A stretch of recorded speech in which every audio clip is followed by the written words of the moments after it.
Hello, I'm Bill Tate in Lenoir, North Carolina, and this is some of our family history. Some of these photos and history have come from Ancestry.com, the trial version, and anyone who would like to continue this project is certainly welcome to do so by way of Ancestry. This first part will be about the Tate family history. And to come will be the Cassaday family, the Haynes family, and the Woods family. This is my father, Earl Henry Tate, born 1903, died 1990, son of William Wallace Tate and Emma Lassiter Tate.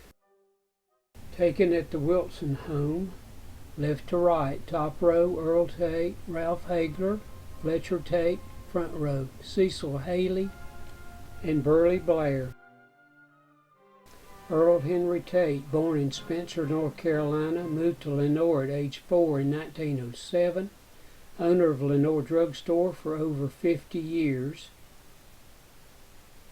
Mayor of Lenoir 1937 through 1962, potentate, past potentate, Oasis Shrine. He was first an apprentice at Marley's Drug Store, which was located on the square in the approximate location of the Hedrick building.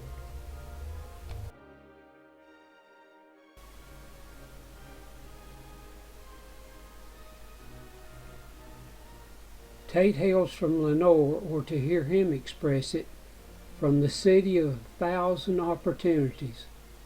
All those who have come in contact with him have discovered a man of quiet and winning personality who is possessed of the faculty of making friends easily. One of his regrets while at Carolina was that the university did not give a course in sleeping. We feel sure that he would have made Phi Beta Kappa if he could have obtained that course. But he never let his great desire for sleep interfere with his work. Due to his interest in excellent work, he was selected as instructor in pharmacy during his senior year. We are wishing him a very happy and successful career and feel sure that this is in store for him.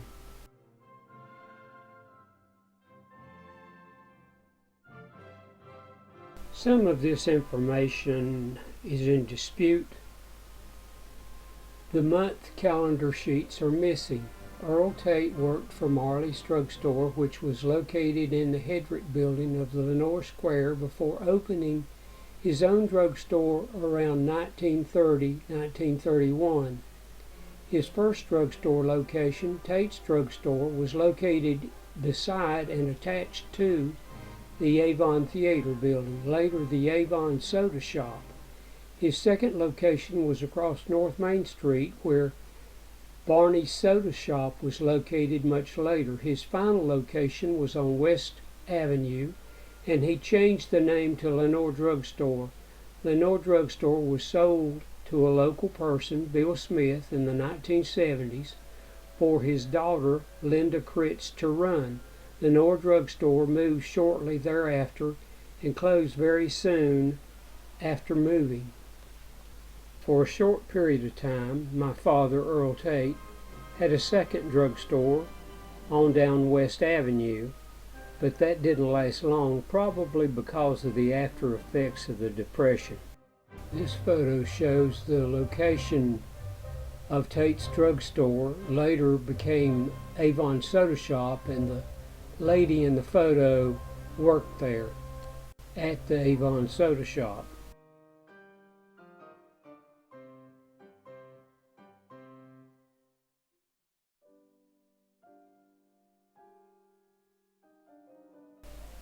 This is a calendar with more information that I added, and it's hanging in my playroom.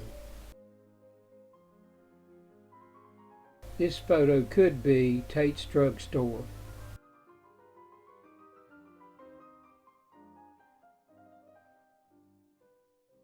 This was our first home on Norwood Street, about 300 yards down on the right from the top of Norwood. Later this home was owned by the Lingles, and they had 3 very mean chow dogs that I was afraid of. Another photo of the first Norwood house showing the Holden house in the background.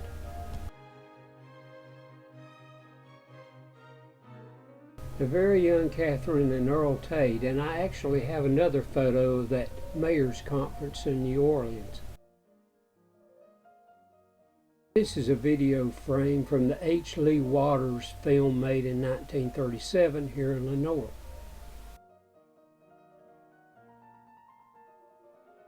Another video frame photo.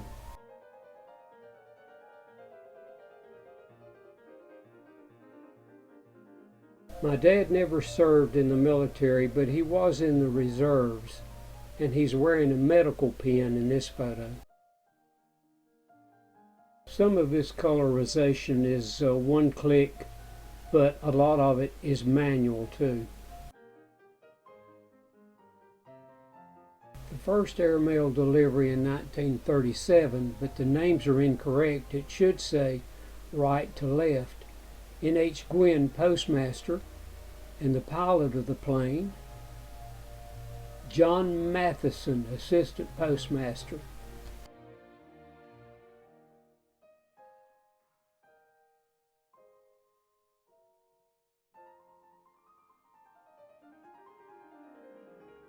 And this is my dad's draft registration card showing 207 Norwood Street. Earl Tate was mayor of Lenoir 1937 through 1962. He belonged to so many civic organizations, too many to list here. He was potentate, past potentate of the Oasis Shrine in Charlotte, North Carolina.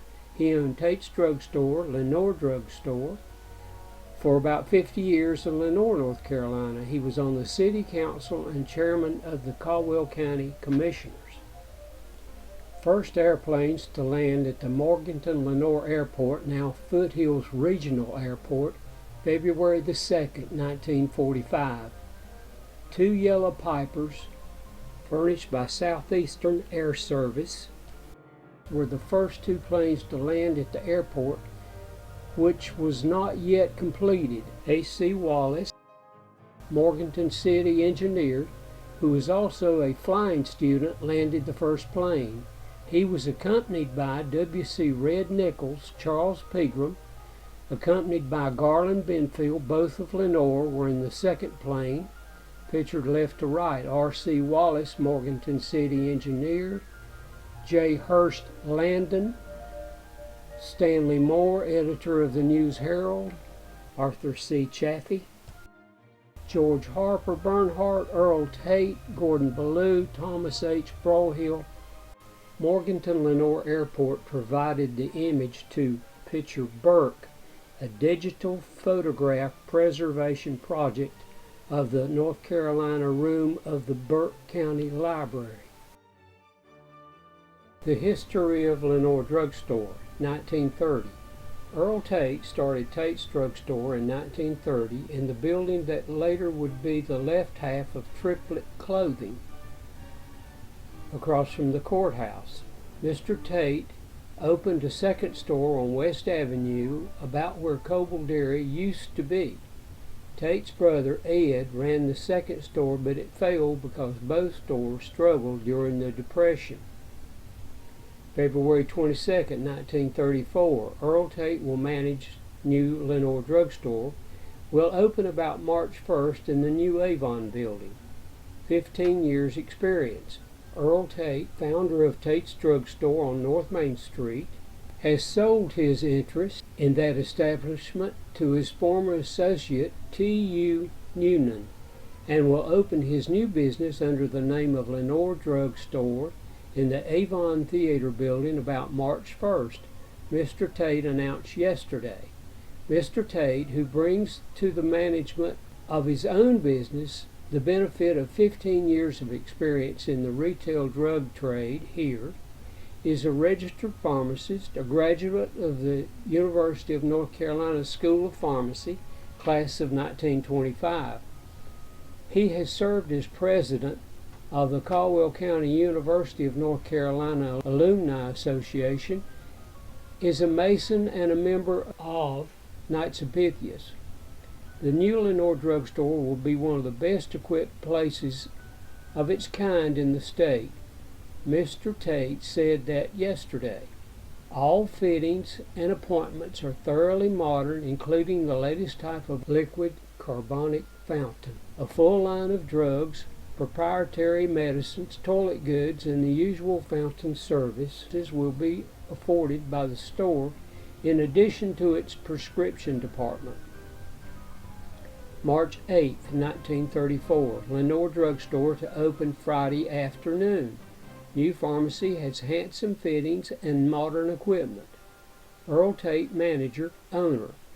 Formal opening of the new Lenoir Drugstore in the Avon building on North Main Street is announced for 2 o'clock Friday afternoon, March 9th, by Earl Tate, manager and owner of the store. There will be ice cream for the little folks, candies for the ladies, and the men will smoke on the house at the opening tomorrow, Mr. Tate said. The store is probably one of the best arranged and best equipped in the state. All the interior woodwork is of walnut and rich tones of dark brown, trimmed in silver. The front bar is cased in tile and pastel shades with a green border. Electrical fixtures, in keeping with the pleasingly modernistic motif of the decorative scheme. An ice cream storage cabinet of 40 gallons capacity is installed in the basement. The prescription department will be in charge of Mr. Tate, a graduate pharmacist who has been associated with the drug trade in Lenoir for the past 15 years. While not a large establishment, the Lenoir drugstore will be kept up to the minute in stock and equipment, Mr. Tate said this morning, February 15, 1935. Lenoir Drug is incorporated. Earl Tate is the president manager. L.C. Underhill, secretary treasurer. Capitalized at $10,000.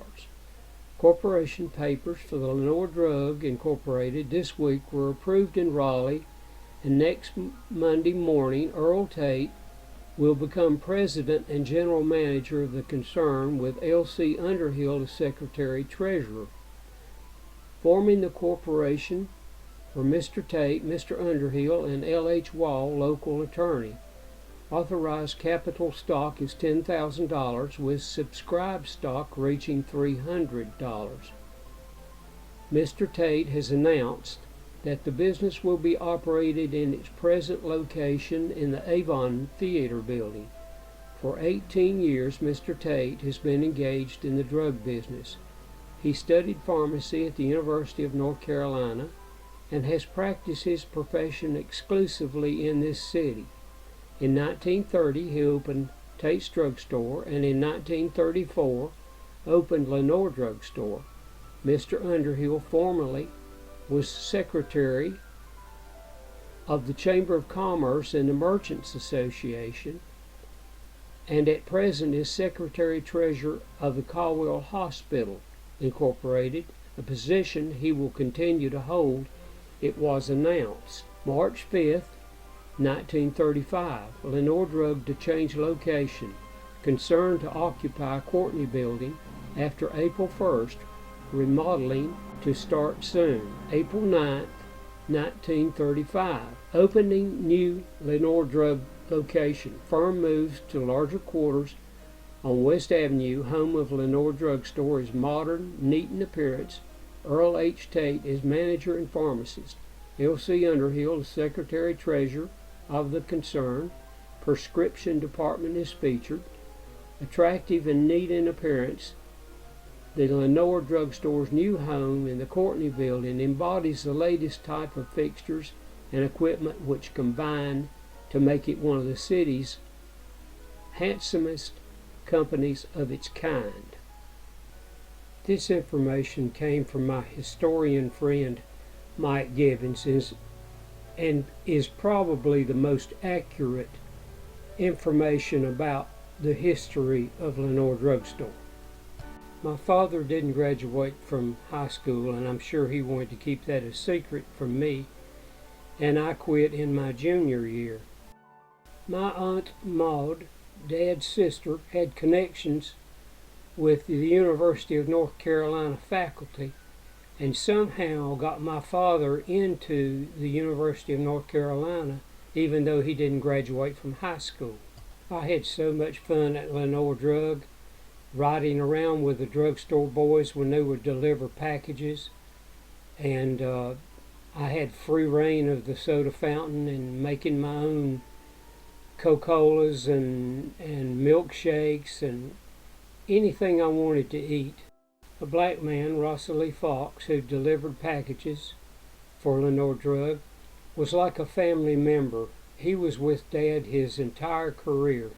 Lee taught me how to shoot a .22 rifle when I was probably 10 years old, and we would shoot rats behind Lenoir Drugstore. There was a trash bin made out of wood, and the rats that were under that trash bin, some of them were as big as cats. But with us shooting rats with a .22 rifle right there in downtown Lenoir, nobody ever said a word. It was just fine with everybody. There are still marks on the brick behind Lenoir Drug where those .22 bullets landed. Some of the merchants in Lenoir were complaining about the pigeons in Lenoir. It was said that Rhonda Hagerman, a Lenoir policeman, and another policeman would go uptown at night and shoot the pigeons. I didn't know if that was true or not, but a few years ago I found a sign that used to be on top of Lenoir Drug, and yes, it did have bullet holes. A few were .22 and some were .38. And here are all the airport airplane photos.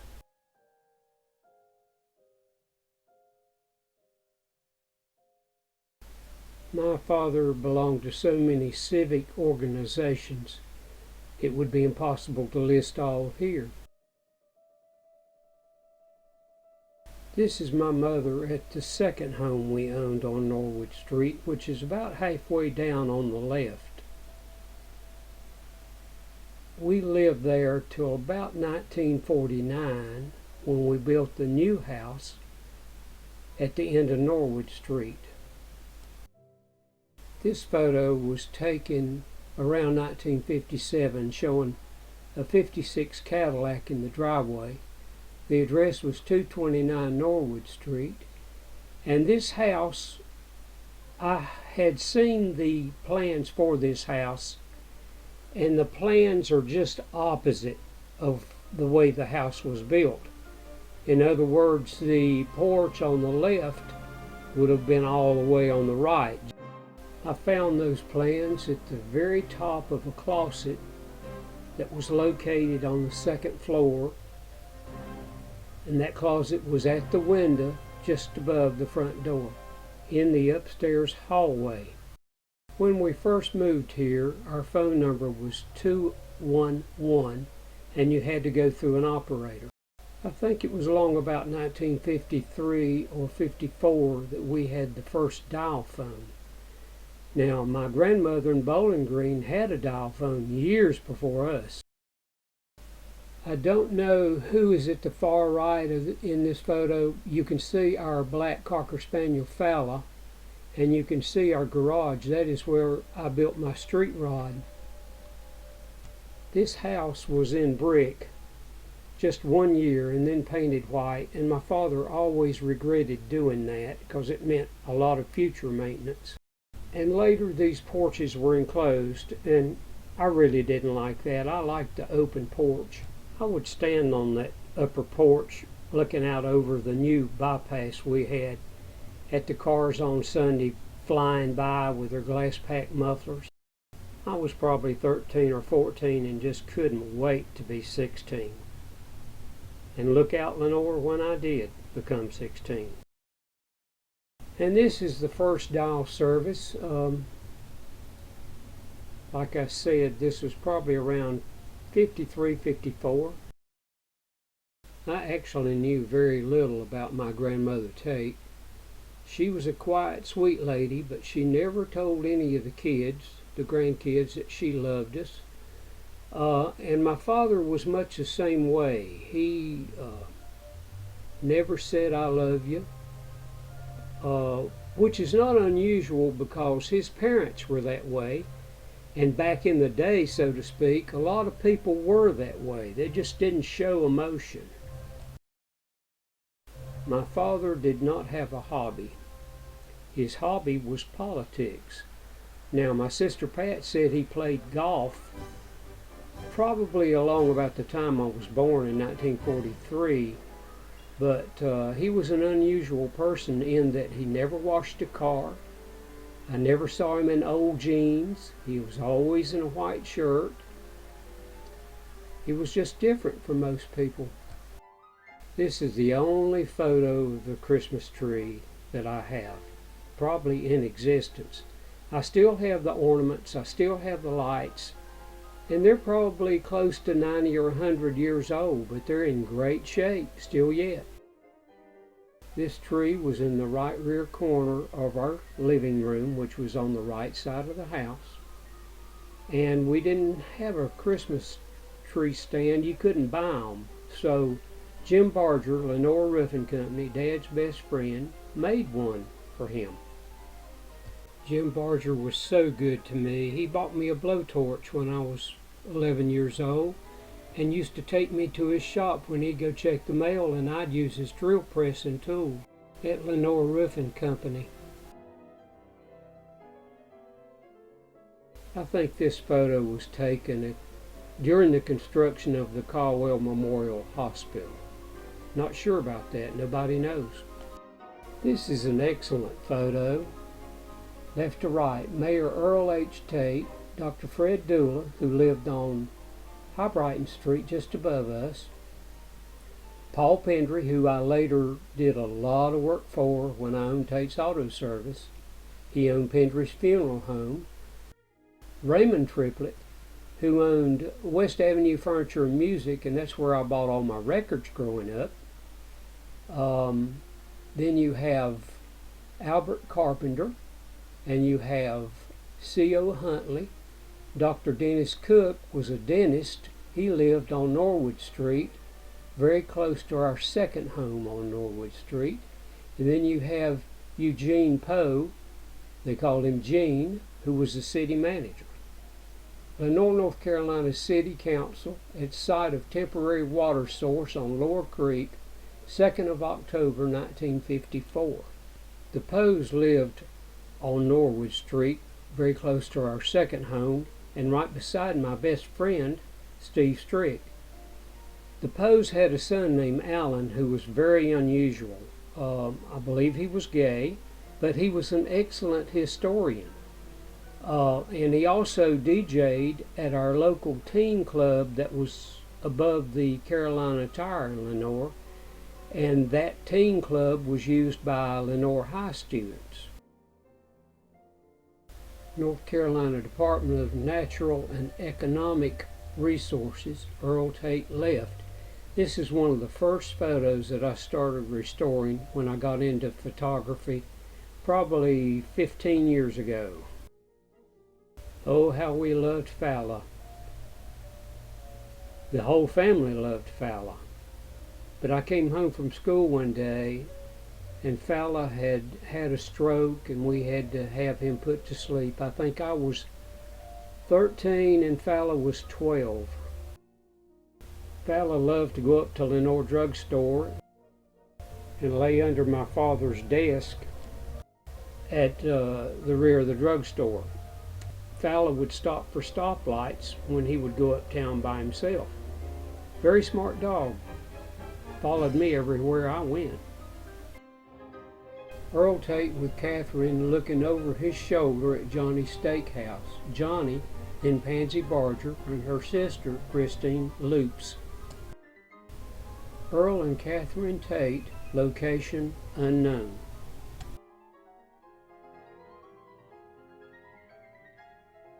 This photo was taken before Frank Dayvalt's house was built on the corner right behind my father.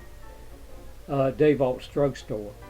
Pat and Billy with their father Earl Tate taken at Patty Crisp Gift Shop, Norwood Street. The Allen home is in the background, and it was the ground zero for Tucker's Barn, where people used to meet back in the 1800s. First off, I have prayed about this and apologized for this, and certainly would not do anything like that again. I love animals. This is Pat Tate's pet duck. After an argument between Pat and brother Billy, Billy buried the duck up to its neck and ran over it with a push mower. I have heard about this all my life since. Is this my legacy? Pat said people that turn out to be serial killers do this kind of thing. This was taken in our kitchen. I remember those linoleum tiles.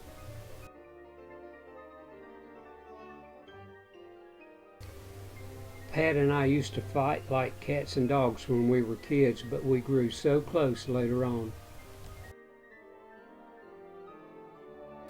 This was Pat's first love, John Bar Houston, before Charlie Weaver came along. Everybody has a first love.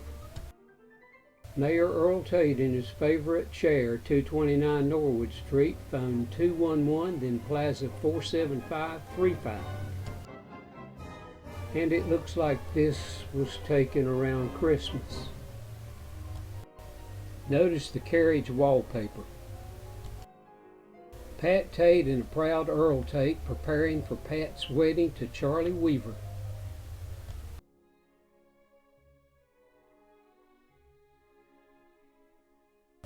Earl Tate in the living room of our new Norwood home. He was much more likely to smile after having a drink, but he had only one drink a day after work at Lenoir Drug. This photo was at the time of Pat's wedding to Charlie Weaver. Oasis Shrine Meeting, Charlotte, North Carolina. Earl and Catherine Tate, where the eras are. Mary Wade signed, Bowling Green, Kentucky, at the Tate home in Lenoir in the 1950s. She lived with us for a while. As a child, I wish I had been more understanding about the problems that most senior citizens have. I do now. Earl Tate, potentate of the Oasis Shrine, and then past potentate.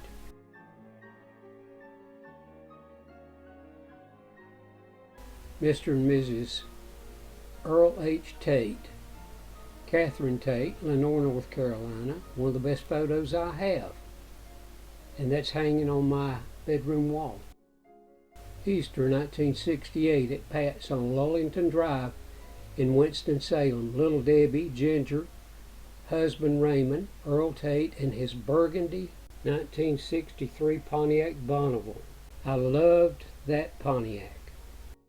Left to right, Ginger Tate Compton, Earl Tate, Pat Tate Weaver, Easter 1968, Winston-Salem. That Pontiac was a two-door with black interior, burgundy, beautiful car. Unlike my dad totally. But he bought that car off the showroom floor. He never would have picked a car like that. It was a very beautiful car, and I loved driving it. Earl Tate with his grandchildren, left to right, Ray Compton, Kelly Weaver, Mary Beth Weaver, Kathy Weaver, and Debbie Compton, Winston-Salem, North Carolina.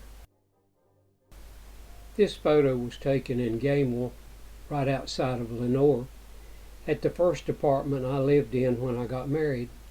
I married Maxine Woods from Happy Valley. Her father was a barber. Arnie Woods had his own barber shop.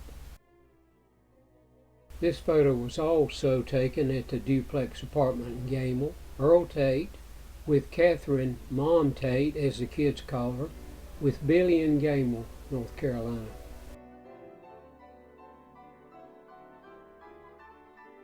Earl Tate with grandson Billy in Gamewell, North Carolina.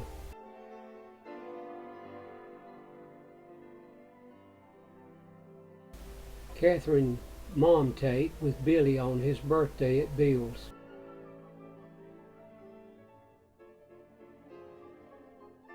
Earl Tate with Mary Beth Weaver, Lullington Drive home in Winston.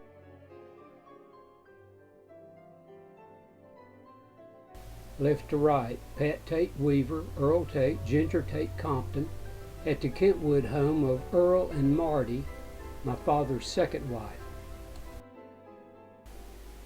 Thanksgiving at Pat Tate Weaver's in Winston-Salem on Thanksgiving, Earl Tate. Earl Tate Center, probably during the transfer of the potentate title from the previous potentate, left. Earl and Marty Tate at Pat Tate Weaver's, Winston-Salem, North Carolina.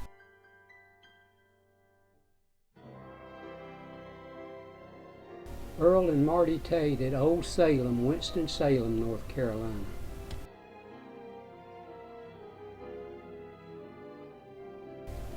Gary, son of Tate's new wife, Marty, at Tate's during Christmas.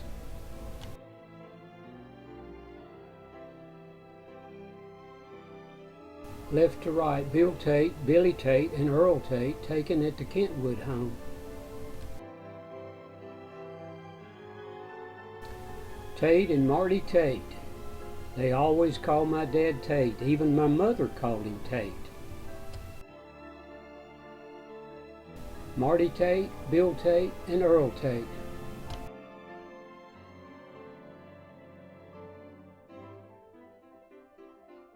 Earl Tate with his second wife Marty at Pat Tate Weaver's in Winston-Salem.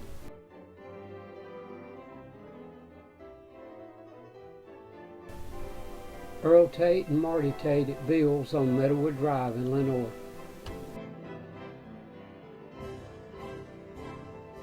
Earl Tate and Marty at Bill's Pool with Bill's dog Randy on Meadowwood Drive.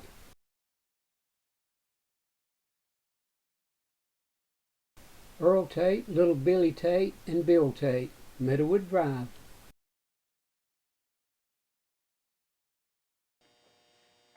Father Earl Tate with son Bill Tate around 1975 on Meadowwood.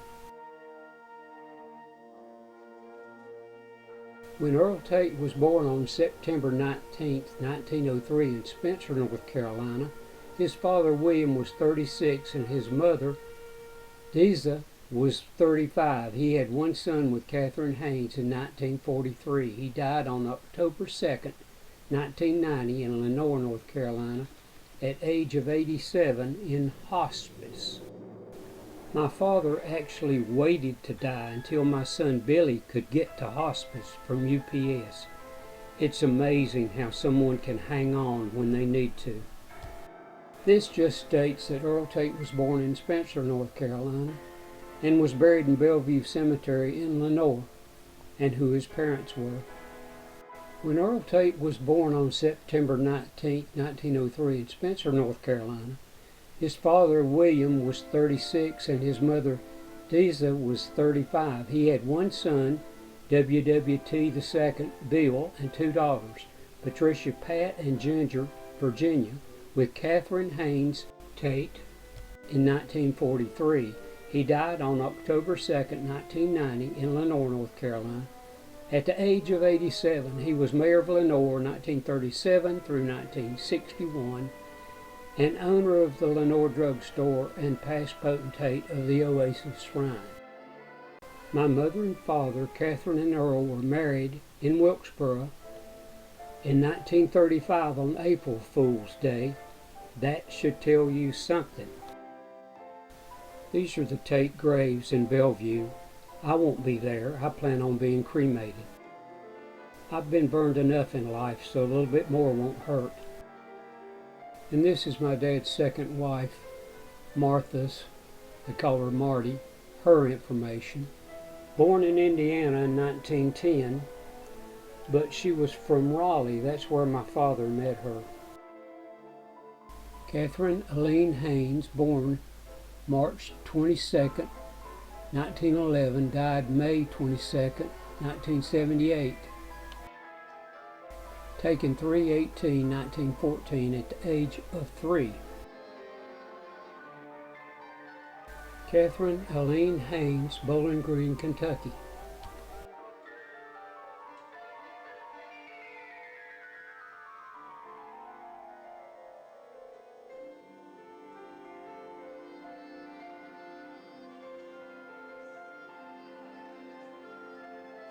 Catherine Eileen Haynes, first day of school, 1916.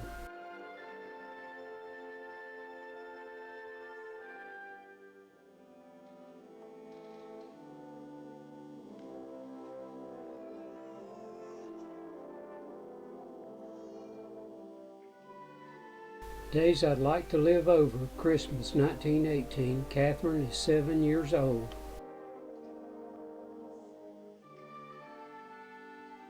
Catherine Haynes looks like she's in a very dirty place, wherever that is.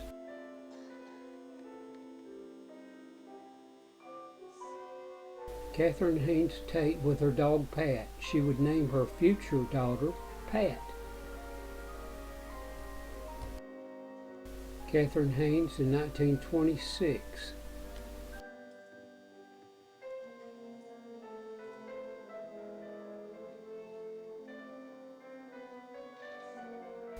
Along about this time is when my mother was teaching at Davenport College here in Lenoir.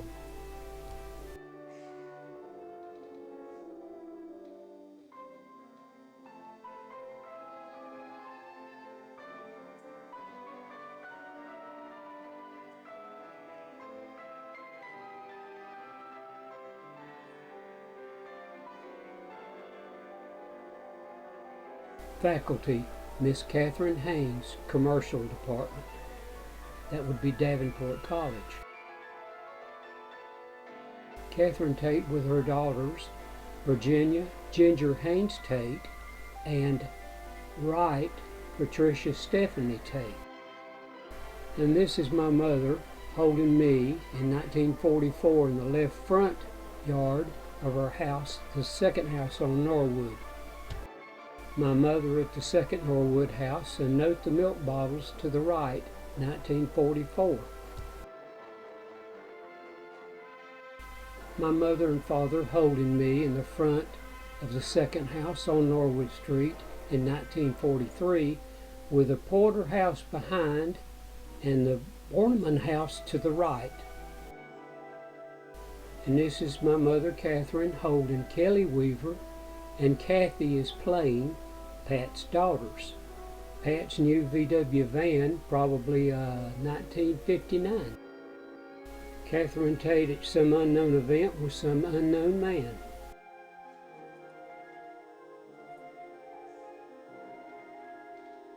And again, my favorite photo of mother and father that hangs in my bedroom.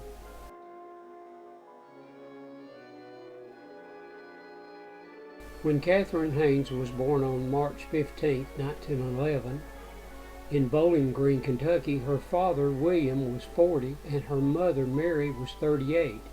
She had one son, Ww Beetle, and two daughters, Patricia, Pat, and Virginia, Ginger, with Earl Tate in 1943. She died on May 22, 1978 in Caldwell Memorial Hospital in Lenoir, North Carolina, at the age of 67, and was buried in Bellevue. She taught at Davenport College in Lenoir, North Carolina. And mother's information from Find a Grave.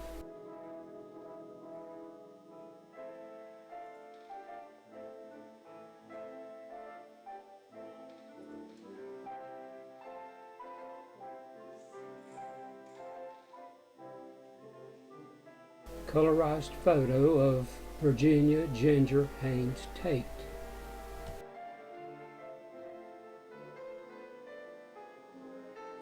Pat left and Ginger Tate at the second Norwood home.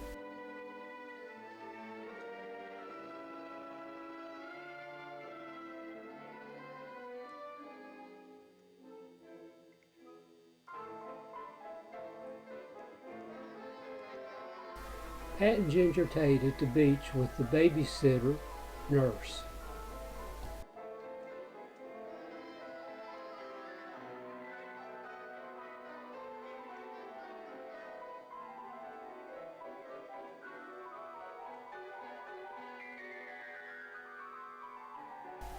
Virginia Haynes Ginger Tate at the second Norwood home, Lenoir, North Carolina.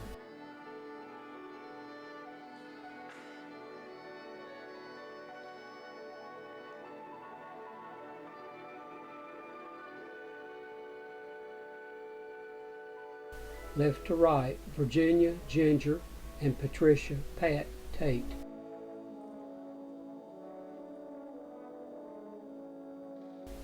Pat left and Ginger Tate, unknown location.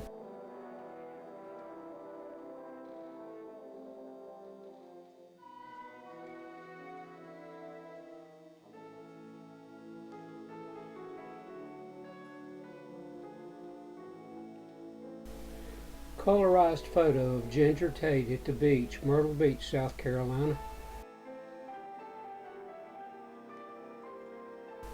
Left to right, Ginger Tate, Patsy Hamer, our next door neighbor, and Billy Tate, 1944.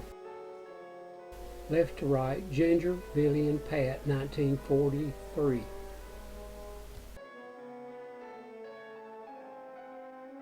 Left to right, Virginia, Ginger Tate, cousin Billy Haynes from Bowling Green, Patricia, Pat Tate, second home on Norwood. Virginia Haynes Tate, Ginger.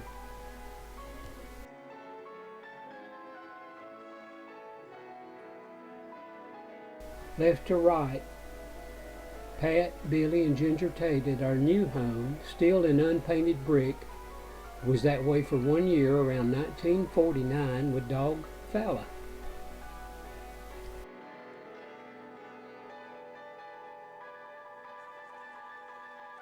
Virginia Tate marries Raymond Compton in the First Methodist Church, Lenoir, North Carolina. I'm in the photo and so is Pat.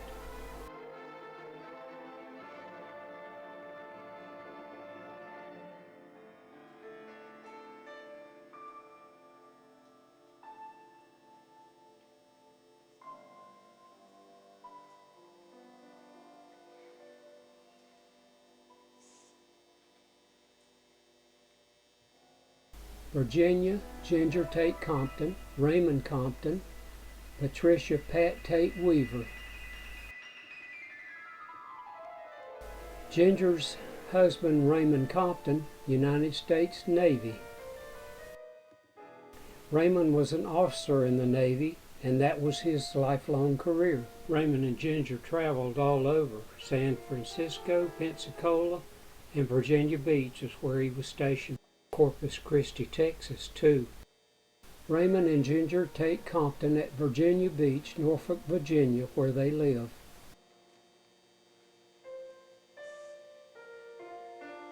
Raymond Compton, Virginia Ginger Tate Compton at Earl Tate's home in Lenoir, North Carolina. Ginger's in this photo with her eyes closed. Many friends and relatives. This is Ginger's daughter, Debbie.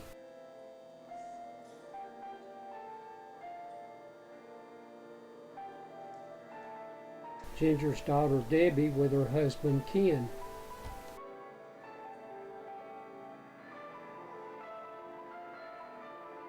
And Debbie left and Ginger.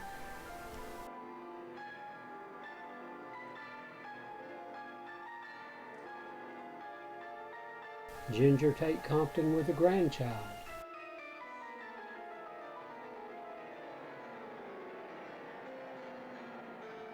Raymond Compton, United States Navy.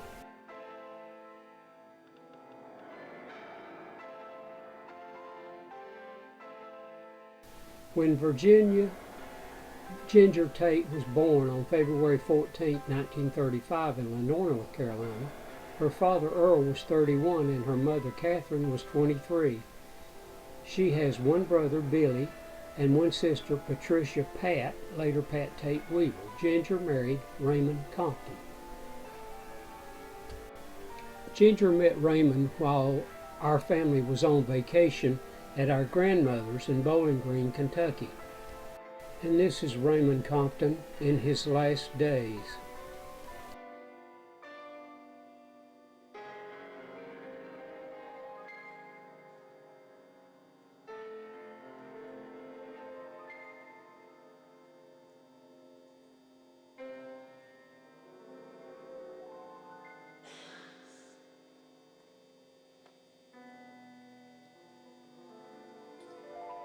Patricia Stephanie Tate, 1938, Lenoir, North Carolina.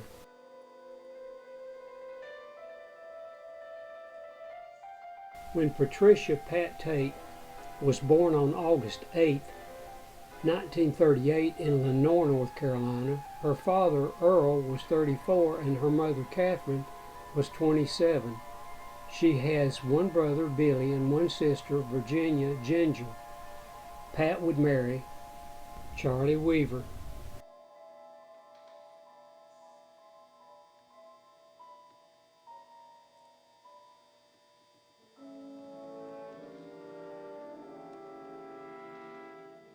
Patricia Stephanie Pat Tate, 2nd Norwood Street home.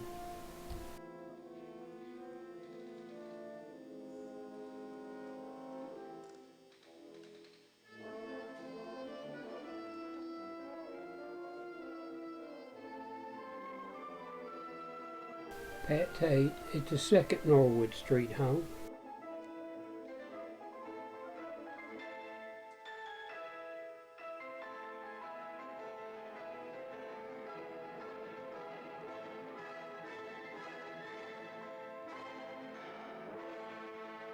Pat Tate, 2nd Norwood Street home. The milk bottle on the porch would be Triplets Dairy.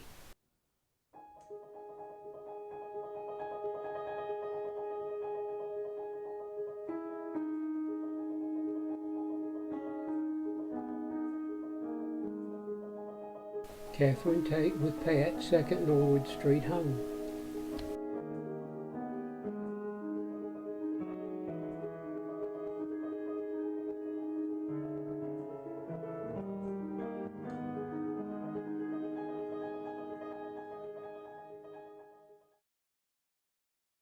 Pat Tate at the beach, probably murdered.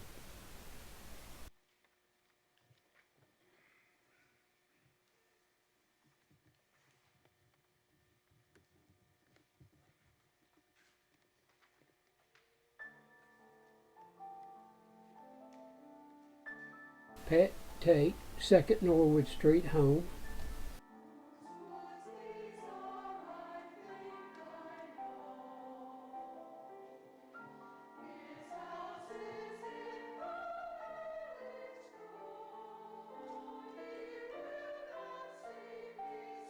Pat Tate, 2nd Norwood Street home.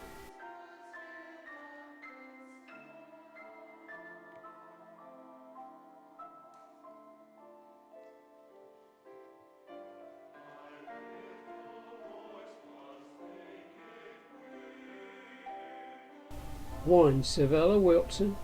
2, Dudley Rath. 3, Martha Beach. 4, Nancy Lou Alexander. 5, Holly Hersheimer. 6, Virginia Broyhill. 7, Mary Jennings Spainhauer. 8, Peggy Beard. 9, Eleanor Powell. 10, Marjorie Nelson. 13, Robert Sherrill. 14, Phyllis Hedrick. 16, Ginger Tate. 20, Johnny Houston. 21, Siegel Bernhardt. This was Pat's birthday party. Pat Tate left and Ginger Tate, 2nd Norwood Street home.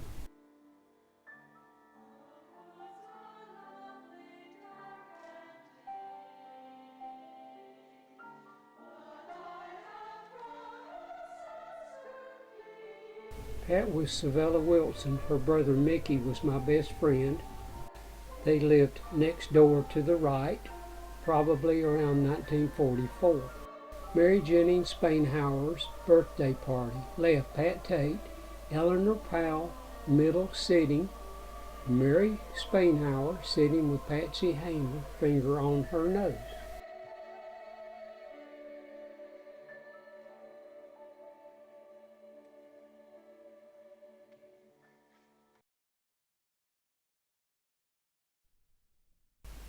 Pat Tate on the porch of our new 229 Norwood Street home around 1949, still in red brick. East Harper School, May Day. Pat's 5th grade, East Harper School. Left to right, Nancy Kennerly, Nancy Lou Alexander, Pat Tate, unknown, Nancy Talbert, Patsy Beach, Savella Wilson, Barbara Fleming, Marjorie Nelson, and Jane Sullivan. Left to right, Pat, Billy, and Ginger Tate at our new home, still in unpainted brick, and it was an unpainted brick for 1 year, around 1949, with dog Fala, named after President Roosevelt's dog. Pat went to East Harper, Davenport, which was also called Lenoir Junior High School, and Lenoir High School.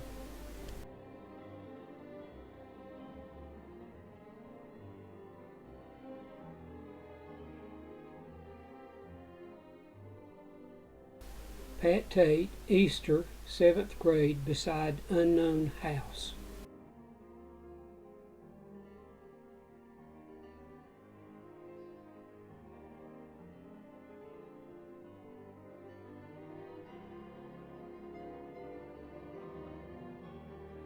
Pat, school days, 1951 through 52, Lenoir Junior High.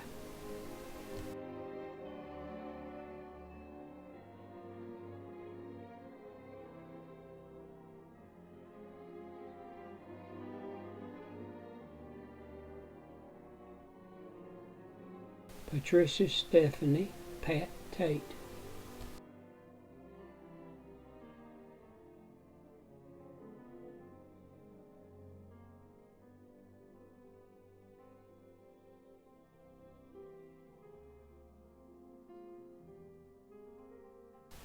Pat in the living room of our new Norwood house with John Houston, her first love.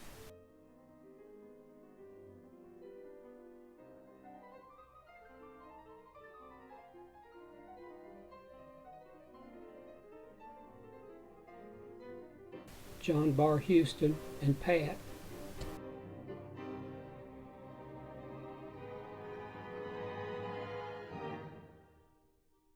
Wonder what Pat Tate is thinking. Our new Sylvania Halo Light TV is blocking one of the heaters, the new Norwood home. We were one of the last to get a TV, and I believe this was probably around 53, 54. My middle sister, Pat, we fought like cats and dogs when we were kids, but became so close as we grew up. Pat still lives in Winston-Salem in a senior center development. This was taken in the living room of our Norwood Street house, our third and last house.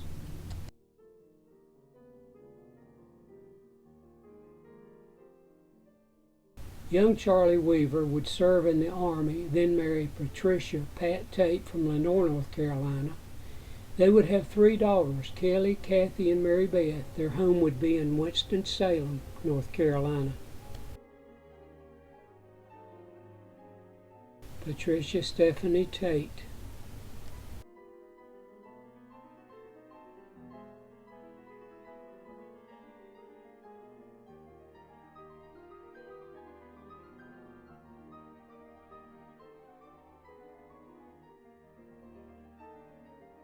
Just before Pat married Charlie Weaver, taken in the basement of the First Methodist Church, Elaine Sherrill left, Margaret McAvoy seated, Pat Tate talking to Peggy Beard Kirby, far right. Peggy was Pat's best friend. She's passed away. Tate Weaver. The day after Charles Weaver was discharged from the Army, he met Miss Patricia Tate through a mutual friend.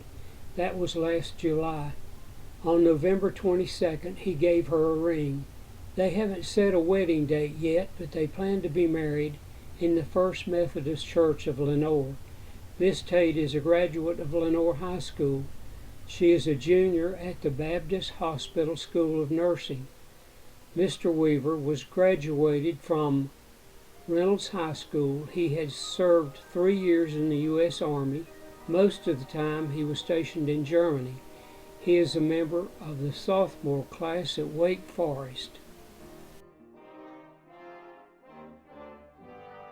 Not long after Charlie and Pat were married, Charlie had a service-connected disability and that illness lasted for the rest of his life. It was good that Pat had nurse's training, because she took care of Charlie the rest of his days.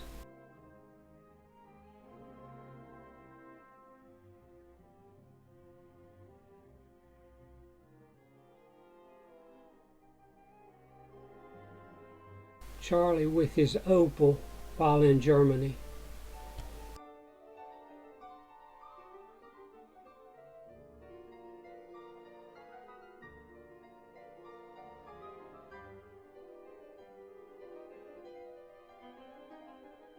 Charlie Weaver was born and died in Winston-Salem, North Carolina.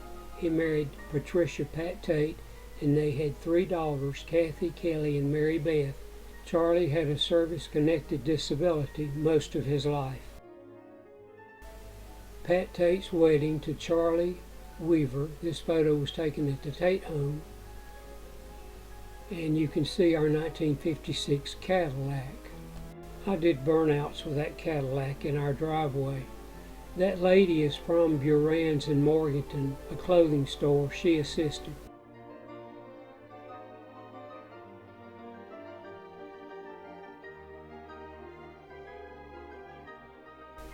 Pat and Charlie Weaver left at the Lenoir Women's Club.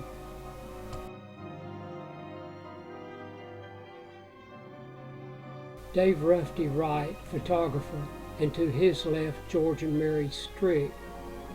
Dave was a famous Lenoir photographer. Bill Tate and his mother at Pat's wedding at the First Methodist Church. The chauffeur might have been Joe Norwood. This is Pat's card where she could buy groceries and other products at the Army Commissary. Charlie and Pat Weaver at the beach. It looks like Pat is laughing.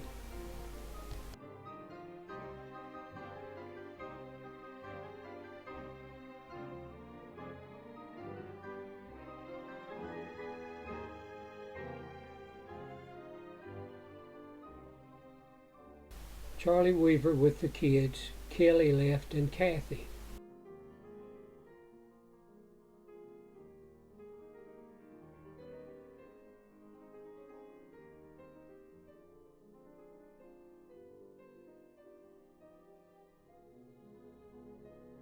Kelly Weaver left, and Kathy at their Lullington Drive, Winston-Salem home. One of many Thanksgiving dinners at Pat's, left to right, Betty Tate, Kelly Weaver, Ray Compton, Catherine Mom Tate. Thanksgiving at Pat Weaver's in Winston-Salem.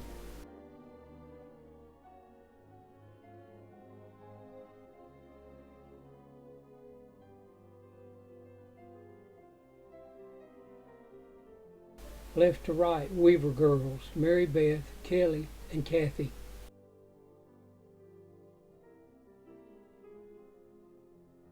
Weaver family reunion, the Weaver clan, and you can see the Weavers at the right, Pat and Charlie and the girls. Left to right, Charlie's mother, Hazel Weaver, Andre and Bill Weaver, Charlie's Aunt Louise Crew, Charlie and Pat Weaver seated. Charlie and Bill Tate's playroom by my wood stove. I used to burn wood way back when, cut it, split it. Kelly Weaver Wright with her friend Haven Parrott.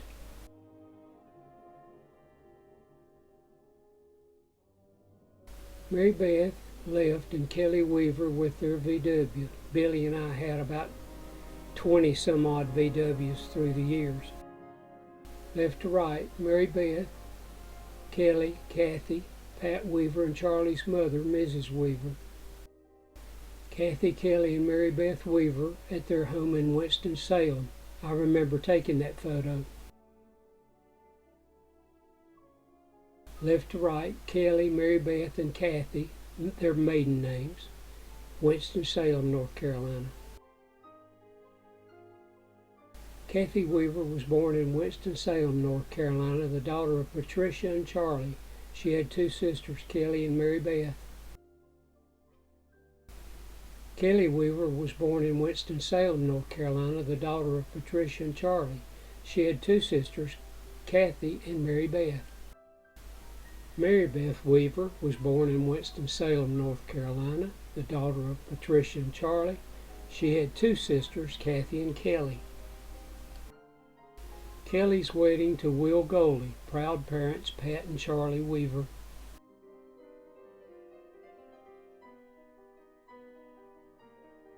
Bride, Mary Beth Weaver, soon to be Evans, with her father, Charlie Weaver. Center at table, Fletcher Tate, right, Thad Tate Jr., Fletcher's 100th birthday, March 1996. Virginia, Ginger Tate Compton, Raymond Compton, Patricia Pat Tate Weaver. Charlie Weaver, Pat Tate Weaver, Thanksgiving in their Winston-Salem home. Thanksgiving at Pat's, Lullington Drive, Winston-Salem, North Carolina. Left to right, Kelly, Kathy, Mary Beth with her mother Pat. Dr. Pat Weaver performing brain surgery at the renowned Weaver Clinic, Winston-Salem, North Carolina. Left to right, Weaver Girls, Halloween, Mary Beth, Kathy, and Kelly.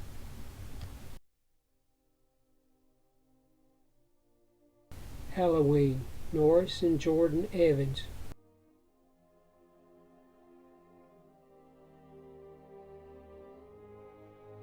Halloween, Kathy and Ken Otterberg.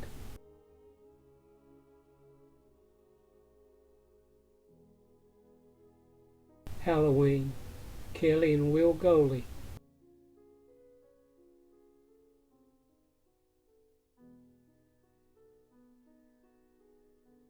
Left to right, Kathy, Mary Beth, Kelly, Pat Weaver's daughters. Left to right, Weaver Girls, Kathy Otterberg, Kelly Goley, and Mary Beth Evans, Winston-Salem. Mary Beth Evans with her son, Norris.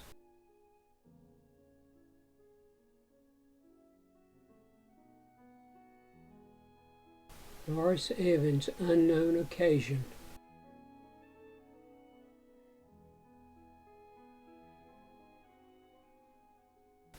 Left to right, Mary Beth Evans, Pat Tate Weaver, Charlie Weaver, and Norris Evans.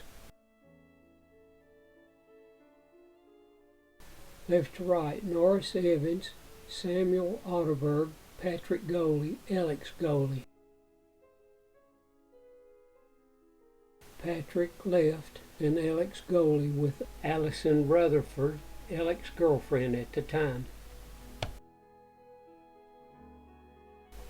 Plebe at the Naval Academy, Norris Evans, Pat Weaver's grandson.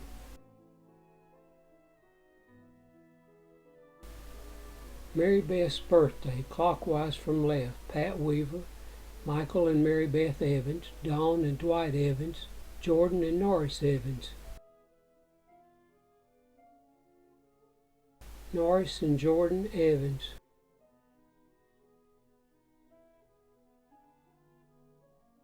Left to right, Dwight and Dawn Evans, Charlie on scooter, Mary Beth Evans, unknown, Eagle Scout Norris Evans, Pat Weaver.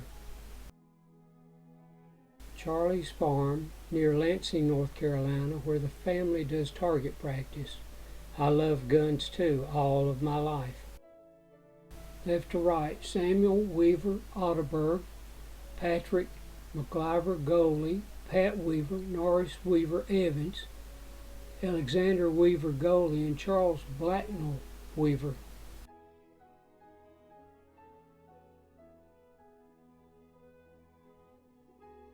Pat and Charlie Weaver, front left, Dawn and Dwight Evans, Jordan and Norris Evans.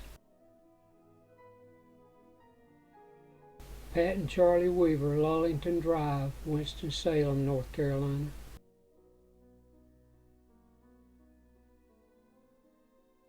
Charlie Evans, son of Norris and Jordan.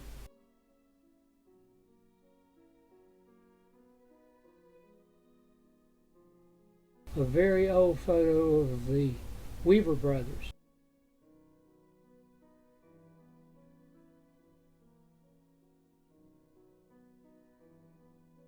Pat and Charlie Weaver.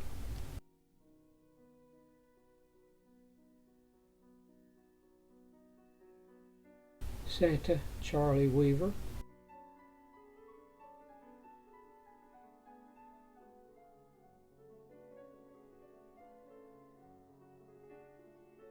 The last photo of Charlie Weaver. So sad. Charlie's funeral in Winston-Salem, North Carolina.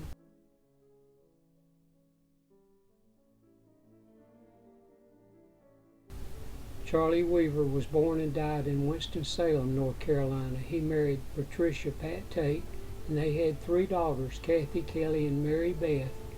Charlie had a service-connected disability most of his life. And this is me, William Wallace Tate II, named after my grandfather. This might be me around 1944 with Unknown.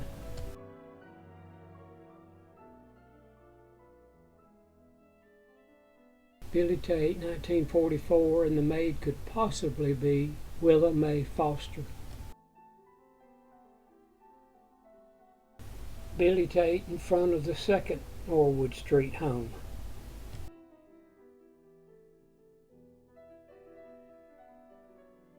Left to right, Pat, Mother, Billy, and Ginger around 1944.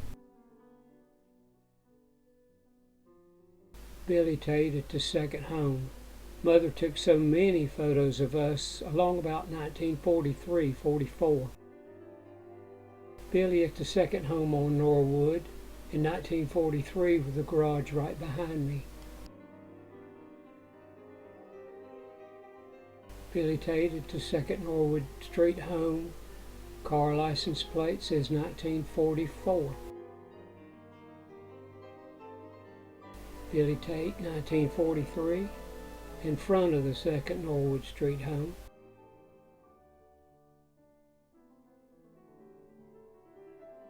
Billy Tate, 1943.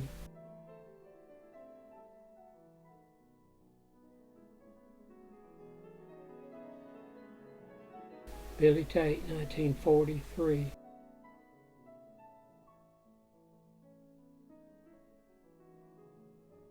Billy, 1943.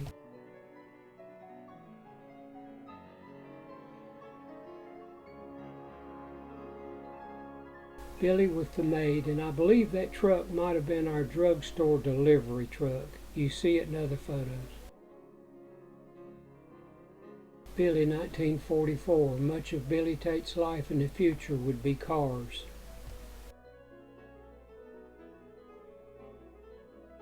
Billy Tate right at the front steps to the sidewalk, 1945 possibly, second Norwood home. Billy Tate with whatever in his mouth, 1944.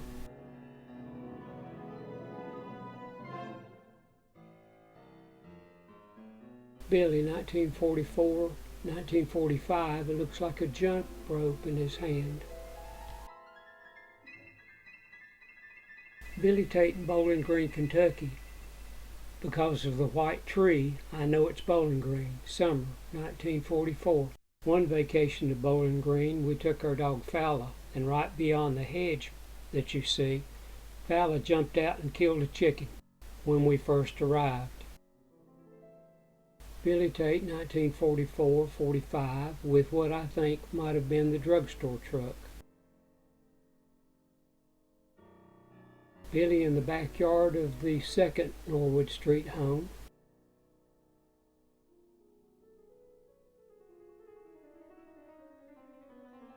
Billy, 1944, and you can see Mother's shadow.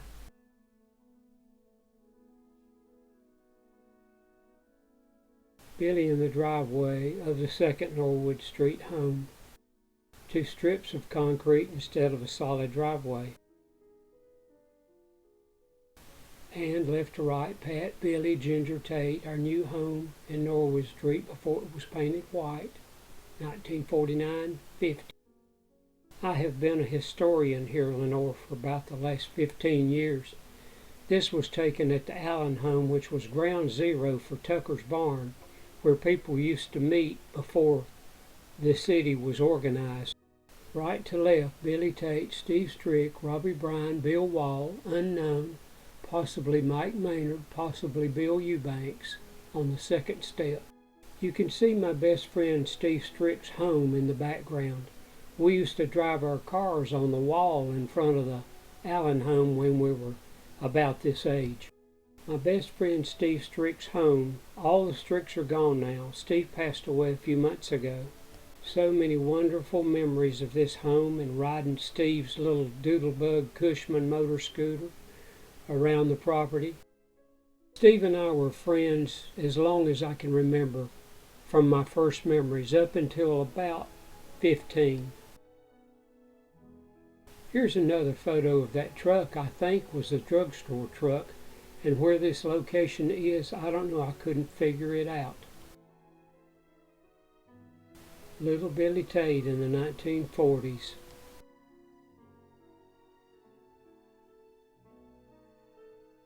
I feel so sorry for this little boy in the life that he has to come. I won't go into that. Along about this age, I went horseback riding with little Vicky Irvin. Her father had rented a farm out on the Wilkesboro Road, and he kept horses out there. Well, he set me up on the saddle, but he forgot to tighten the saddle, and I fell off that horse, which was quite a distance, landed right on my head on the gravel, and I had a very serious concussion. So serious that I threw up for 2 or 3 days, and of course they couldn't do much for concussion back then. But I've often wondered what long-term effects that concussion caused. I've had lifelong depression. I've been diagnosed with clinical depression, which is as bad as it can get. And I had trouble concentrating in school on things I didn't want to learn. Now to this day, if it's something I want to learn, I can absorb it like a sponge. But things like Latin and algebra, for example, that I had absolutely no interest in, I could not learn it. And I wonder if maybe that came from that concussion as well as a depression, which now would be attention deficit disorder. But I had plenty in life to be depressed about, so I won't go into that. Mother had depression too, but she certainly had a reason to be depressed. I'll only go so far in what I'm going to tell about the Tate family. But again, I just want to say that my father cared more about politics than he did anything else. So let's just let it go at that. I never had any guidance, was never taught anything about life. Everything I learned the hard way, and I made a lot of mistakes on the way. But, you know, that's the way it is. What does a kid do? Learns from the street. When I was 12 or 13, I wanted to be called Bill from then on.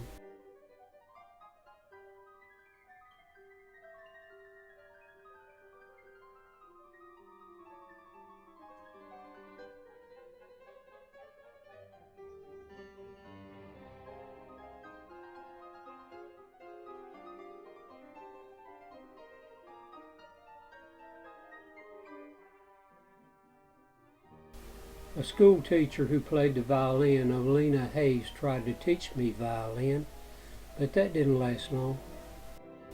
Teresa Brewer on TV. I had a childhood crush on her. I guess that's the reason I got the violin. The side backyard of our new Norwood home, with Dr. Hickman's house in the background. I always believed in God, I just didn't live it. until about the year 2000 when I became a full-fledged Christian. I don't remember why I had this outfit on, but it must have had something to do with the school play. Our Sylvania Halo Light TV between the two doors that led out to the back porch. This was the living room. In the painting of my father, he has a camel in his hand. That's what killed him, emphysema. Earl Austin was the manager of the Coble Dairy, and Mary Strick worked for him as a secretary. He gave this motor scooter that used to belong to his son to Steve, and I became Steve's pit crew. We would ride that scooter all over this Presnell farm as well as shoot and hunt. The Presnell farm was a wonderful place to be. This started a love of engines which continues today. I built this motor scooter with the help of Dal Holloway, who worked for Jim Barger, Lenoir Roofing Company. I used to take a Briggs & Stratton engine completely apart, even the carburetor, as far as I could take it apart, and put it back together just for fun at this age. The police would tell me to take this scooter home and stay off the roads and the sidewalks, and I would. I'd go home for a few minutes. Well, from around this time, I was Bill from then on.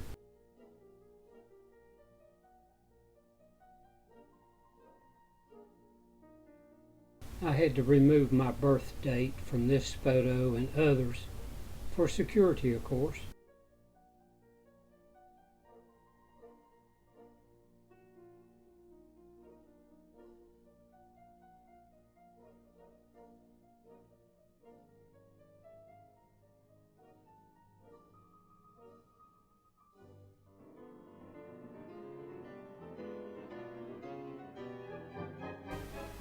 Pat is getting ready to marry Charlie Weaver, and that's me in the photo with her. This is me and Bill Weaver at the Woman's Club. Pat Tate is to marry Charlie Weaver. Bill is passed on too.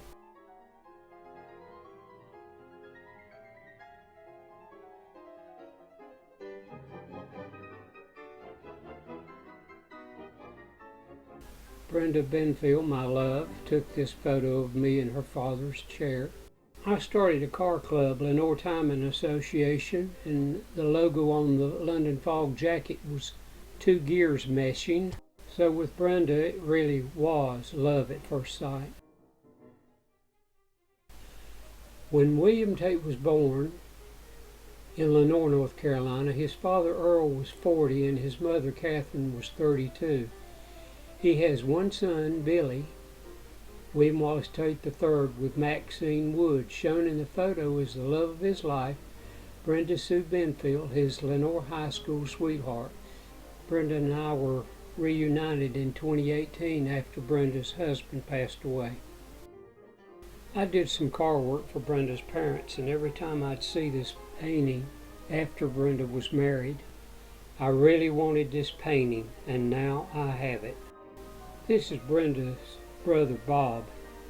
Bob's a little older than me. We met in the 7th grade.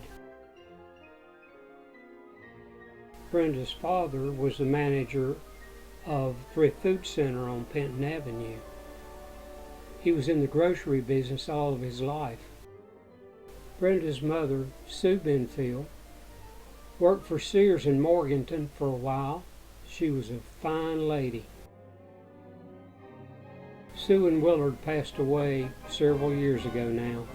Brenda and Bob still own the Benfield home place on the High Brighton Road.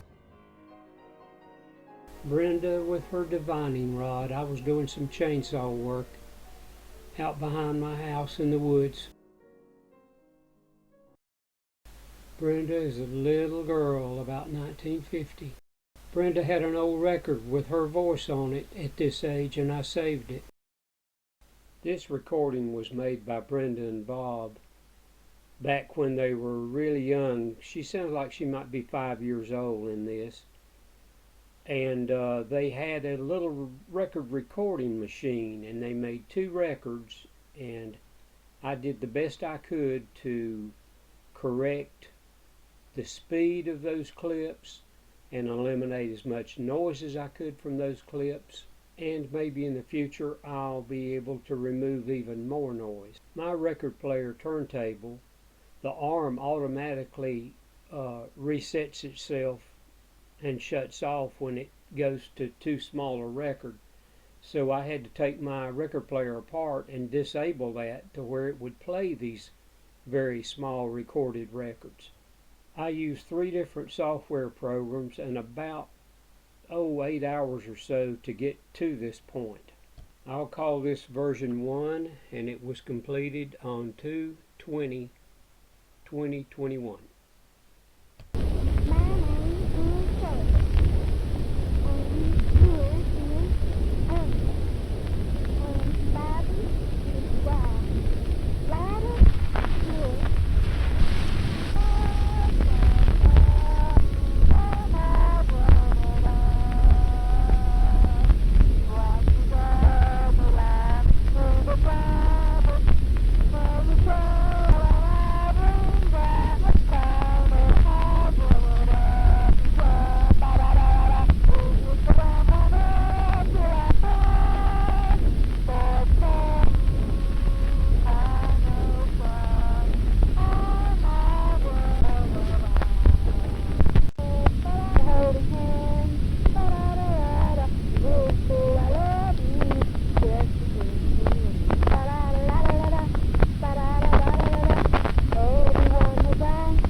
As the song says, I went far away. I joined the Air Force. Went to Guam. Brenda had this Miss Lenoir pageant, and then she married. So for about 54 years, I never forgot her. We never talked. I never ran into her. But I never lost hope that we might see each other again before we die. And actually, that was one of my prayers. So that was a prayer answered big time.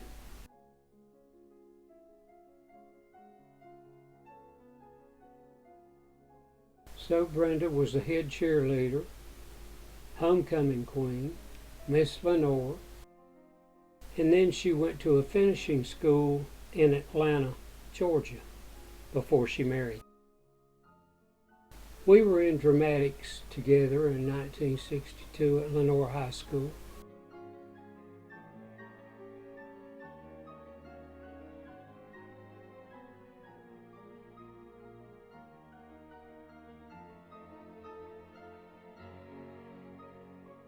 This ring hung around Brenda's neck. We were going steady. The L has long since worn away. This 29A model sedan was the first car I ever built. I was 15 and this cost $100. I bought a 48 Mercury engine. I already had aluminum heads on it from Billy Pendry's funeral home. Billy went to Lenoir High with me. So at 16, it was a fairly fast car. I put two barrels on it. It would outrun the 6-cylinder Chevrolets and all the flatheads in this area. Brenda took this photo of me in the Fiat I had. That was a 60 Fiat, brand new. And Brenda took that in Winston at Pat's. We found that car years ago down near the river, but it was too rusty to ever think about restoring. So I sold the Fiat, and while I was dating Brenda, I built this 34 Plymouth Coupe with a 56 Buick engine. This car would outrun the new 1960 Chevrolets 348 3.2 barrels, so it was pretty fast. Left to right, Raymond Wilson, John Phillips, Joe Davis, Larry McDade, Bill Tate, and Bobby Kaiser. That was taken at Ralph Tabellio's Amico that was right beside the old armory, which is gone now, on the Morganton Road. Now the coupe is a little bit more finished. It's painted red, and I finally found a grill shelf for it. 1956 Buick 322 cubic inches, bored 1/8, 12-to-1 pistons, 2 4-barrels, an Isky cam, Offenhauser intake, Mallory ignition, solid lifters, wheel cap aluminum flywheel, T-bird clutch and pressure plate, and Gotha rocker arms. And here are my friends down at Ralph Tabellio's Amico on the Morganton Bypass. Robbie Robbins' 57 Chevrolet, Joe Davis's 53 Chevy convertible, Raymond Wilson's 53 Chevrolet convertible. They both had identical cars. And Bill Tate's Street Rod 34 Plymouth Coupe with a 56 Buick engine. You can see the old National Guard Armory in the background. From left, Bill Tate, Larry McDade, Joe Davis, Raymond Wilson, and John Phillips. Those were the days, my friend. We thought they'd never end. They did. I was so happy when this made it into Hot Rod Magazine, my favorite magazine. And this is a colorized photo of me and Brenda in the coupe. I don't know who took it.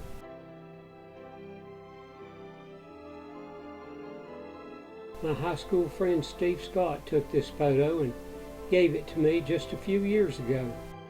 This was taken in the garage of our new Norwood Street home, and this was probably right after Christmas because I gave myself the 2.4 intake manifold and the valve covers for Christmas.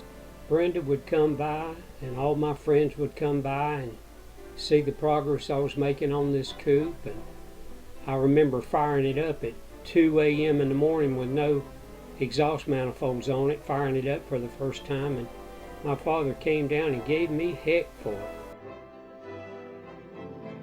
I'm not in this photo because I joined the Air Force. I quit Lenoir High School as a junior, and I went straight to work at Smith Crossroads Ford. Irvin Smith, the owner, was having dinner with my parents one night and saw me working on the coupe. Told my father, if your son ever wants a job, have him come see me. I did. The general manager didn't like me because his wife taught at Lenoir High and was aware of my antics with the coupe, and so he gave me the dirtiest jobs he could possibly think of, thinking that I would not be able to take it since I was a mayor's son and I would quit. Well, what he didn't know is that I had cleaned bathrooms at the service stations that I worked at, and so cleaning the bathrooms was nothing to me at Smith Crossroads Ford, and I was willing to work my way up, so I never quit. So after proving my mechanical abilities, I moved on up to a regular mechanic, and then to the Lincoln and T-Bird mechanic, and I had customers from Florida. They would lend me out to other dealerships. I was that good. When I say Florida and other states, people would come to Blowing Rock in the wintertime, so that's where the people came from out of state to see me. I have never been out of work, I have never been on unemployment, and I have never been fired. So I quit Smith Crossroads Ford and joined the Air Force in October 1963. I was a skinny kid. I only weighed about 117 pounds, but I went from 117 pounds to 155 and muscle in the Air Force in 5 weeks. My parents did not recognize me when I finally came home on leave after jet school, which was 6 months after I joined. And this article was in the paper just saying that I went to Lackland Air Force Base for basic training. Then I went to Amarillo Air Force Base, Texas for jet training, trained on a B-47. And then when I got to Columbus Air Force Base, Mississippi, I upgraded to the B-52. Somehow one half of this basic training photo is missing. This is Delgado, my training instructor at basic training in San Antonio. He was tough, but he was fair. So, after basic training at Lackland Air Force Base, Texas, my next move was to Amarillo, Texas. And these are some of my friends. Right behind me is Jim Hite, and right behind him is Roger Early. They were my roommates, and they were from up around Waynesville. We had a record snow. It was 4 feet, I think, and 6 feet in some places. This was Amarillo, Texas, and that's me at the red era, and I think the barracks that we lived in was directly behind me. Most of these guys were good guys, but I had a roommate, Capelli, who was from New Jersey, and what a punk he was. I was in the day room when somebody called me over to the TV, and President Kennedy had been shot, and of course he wasn't far away. So now I'm at Columbus Air Force Base, Mississippi. This is my Honda I bought while I was there, and behind me is the old World War II barracks, which didn't have air conditioning, and you didn't have a private bathroom. You had a huge latrine. I rode that Honda.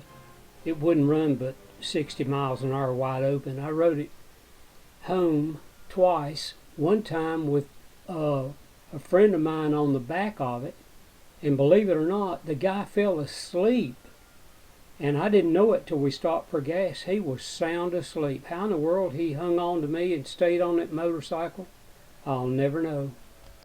These are a couple of my friends at the base pool. The one in the middle looks a little bit like Randy Travis. I have always loved the water and loved to swim.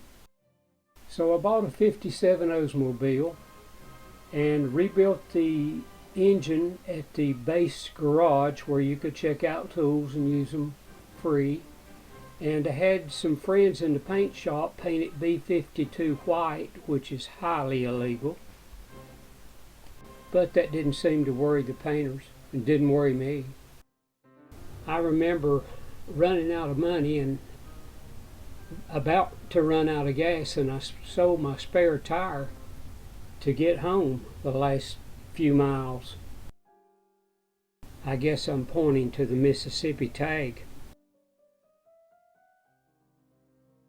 And all cars on the Air Force Base were required to have seat belts. I guess that's why I'm pointing to the seat belt.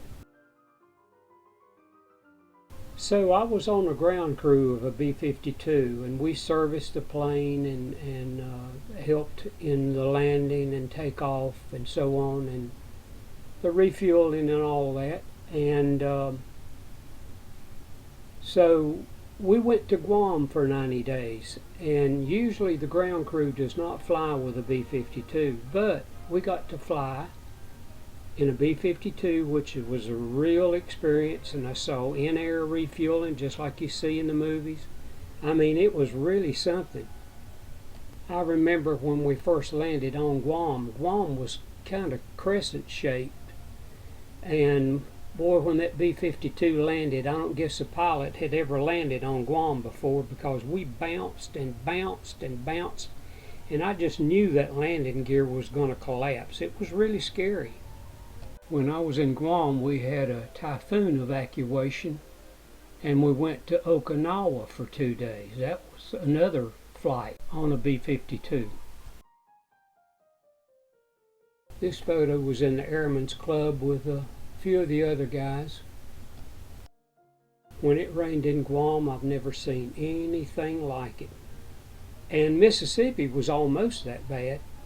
But there was a small beach called Taragi Beach on Guam where you could go, and it's just a very small beach. I doubt it was 50 feet wide, but they sold drinks and sandwiches. I would go there a lot. They say that Guam is overrun by snakes, but I never saw any snakes at all. The B-52 I was assigned to was bombing Vietnam. Just as soon as that plane would come in, we would upload the bombs and refuel and go right back out again. And I was working 18-hour days, and I even worked so long I started to hallucinate a little bit. But of course there was always the worry that Guam could be bombed, but we never actually saw combat like you would if you were in the Marines or the Army. But there was a lot of danger. Like I say, we were uploading bombs, and anything could have gone wrong there. This is my diploma for the B-47 training at Amarillo Air Force Base.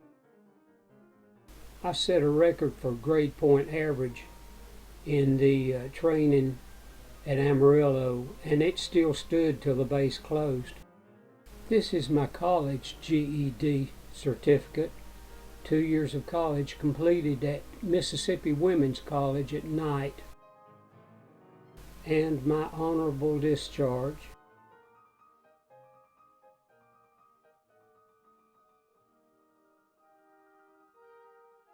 I always regretted not graduating from Lenoir High, because Lenoir High means so much to me even now. But this is my high school GED, so I did finish high school. It was a 66 GTO with 3 carburetors that I built the engine on for a friend. I did this in the backyard of the new Norwood Street home. I built a hoist, a railroad beam on top of 2 4x4s, and my father didn't like the looks of that engine hoist in the backyard, but he got over it. This was one of the fastest cars that I ever had. I let a friend drive it one night, and he blew the stock engine, and I said, not to worry, we'll just get a bigger, newer engine and put in it. And I did. I bought a 69 GTO Judge ram air engine, 370 horsepower, 10.5 to 1 compression ratio, 445 foot-pounds of torque. This car with a GTO engine in it would only run about 120 with the stock quadrajet carburetors. Ran out of fuel at 120. And I put a Holley 780 on it, changed the intake, put some headers on it, and a 4-speed Muncie transmission, and it would run at least 160. It was by far the fastest car I ever had. I wish I had cleaned this engine up before I took this photo. It's the only photo I have of that GTO Judge engine. When I was working at Smith Crossroads Ford, I worked there 11 years. I bought this car that was traded in and rebuilt the engine and painted it and sold it.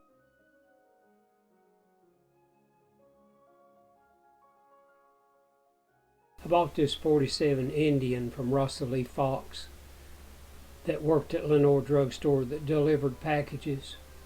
It hadn't been running in years, so I got it running and took the fenders off and everything. We called it Kalijah, after Charlie Pride's song. That was fun for a while. Then I sold that. In fact, it's got a for sale sign on it here. This farm truck was traded into Smith Crossroads Ford with a blown engine. I built the engine in it and painted it. This was long before I learned how to paint and do body work, which I have done as a hobby for about 40 years now. So now I'm married, and Maxine and I are living in a duplex out on the Calico Road in Gamel.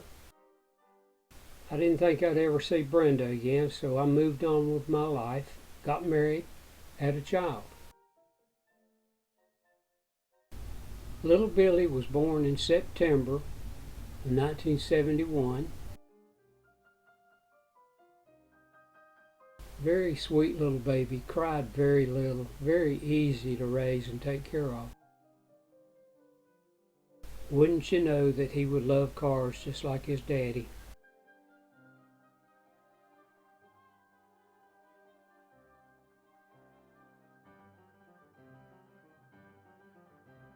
The duplex in Gamel.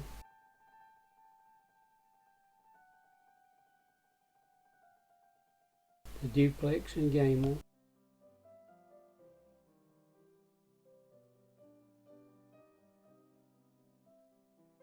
Billy's first Christmas in Gamel.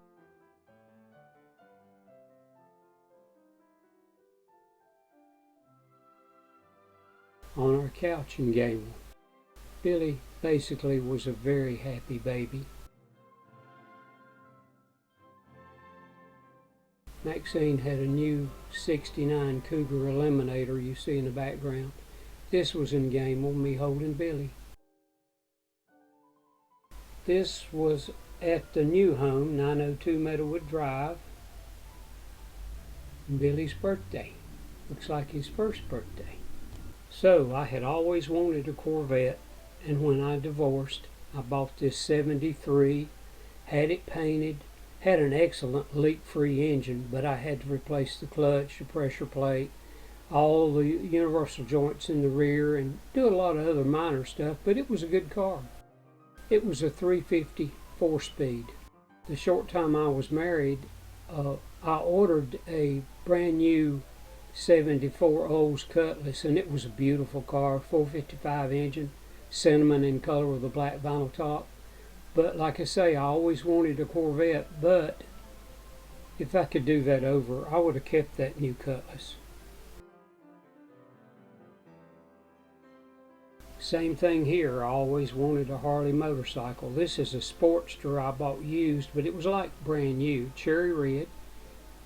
I sold the Sportster and bought this 82 lowrider in Winston-Salem. It was a bigger engine, full-size Harley. I wish I had kept this Seville too. It had an optional massive grille on it, as you see here. And I put 4 brand new wire spoke hubcaps on it. did some detail and paint touch-up, but it was a show car in excellent condition. This was our first VW, a 72 Super Beetle, and I was a runner at the time. And I ran for several years until I was exposed to black mold in my rented shop uptown. I was exposed to black mold for 6 months, and that changed my life drastically. I bought this 77 Chevrolet truck new. It was modified a little bit. Really nice truck. This is the biggest VW engine I ever built. Twin carburetors. It was a 2110 cc, and it was in several of our cars. This blue one had the 2110 engine in it for a while, and so did the convertible, and even Billy had it in his car for a while. I did the most customizing on this car of any VW. It had power door locks, really great stereo system. The original tail lights are recessed, as you see here. And that 2110 engine with dune buggy exhaust that you see here, big pipes, it sounded more like a motorcycle. It sounded like a Harley, more like a motorcycle than a VW. It really sounded good, and of course it was loud. I painted these wheels to match the car. I do it all: paint, bodywork, interior, headliner, and engine. This engine had a Holley 2-barrel carburetor on it and solid state GM ignition. I lost track of the number of VWs we have owned, but it's in the high 20s, I believe. This is the engine in Billy's little gray bug, the first Volkswagen I built custom just for him when he was 15. And this is just a little article in the newspaper telling people about our activities, father and son activities. I don't have a photo of Billy's little car, which was painted 86 Camaro gunmetal gray. Of course I painted it. I did all the custom body work on it,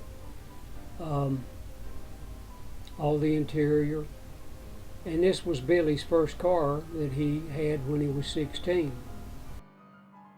We went to and entered into so many car shows around 1990, and this car was in all the car shows too.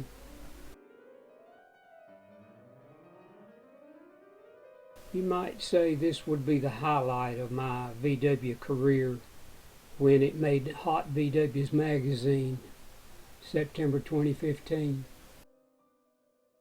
This car has won a trophy in every show it's ever been in. I wouldn't have done this car, restored this car, had I known how expensive the restoration parts are now, or were then, in 2013. Even more expensive on the VW that I'm restoring for Billy right now. And it is a 58, what they call semaphore. It's got the little flip out turn signals on the side.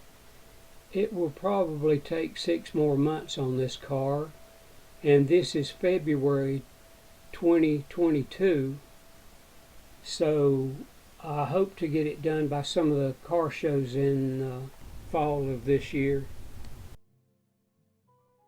This is Billy's 58 Vw Beetle.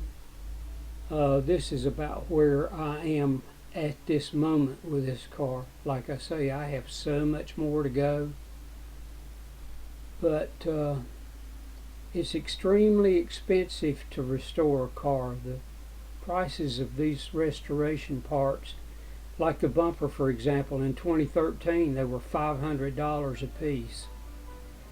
Tires were $1,000 in 2013 for 5. I have $20,000 just in parts in my 65 I restored. Billy and I are 50-50 in this bus, which I don't know that I'm ever going to be able to do the body work and finish this. I built a really big engine and it turned out well. It's got a stroker crank in it. I don't know if I'll ever get around to finishing the body work and doing the painting and all on this. I drive it daily though. This is my 1978 Corvette I bought new, original paint, original interior, everything. Highly modified. It is one of the first cars in Lenoir, North Carolina to have nitrous, which adds about 200 horses to it at the flick of a switch. But it's very dangerous to the engine, and this engine is original, and I didn't want to take a chance of using nitrous and hurting this engine. So really on nitrous it would be the fastest car I've ever owned. And this is my friend Ronnie Hood that used to work for Bill Rainey, now works for his son Jim Rainey. Ronnie did all the towing for me as long as I've been in business, starting in 1973. And he is one of the finest black guys I've ever met in my life, like a brother to me.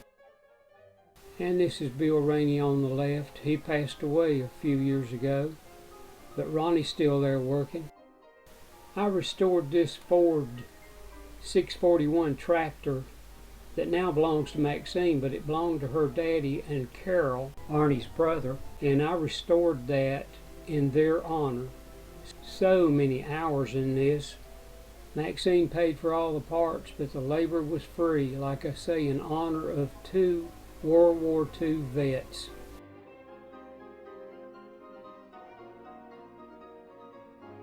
I've had 5 new Dixie boats, which are made close to Lenoir and Newton. And this is the biggest boat I had. This was an inboard, outboard, had a little Chevy 2 4-cylinder engine in it.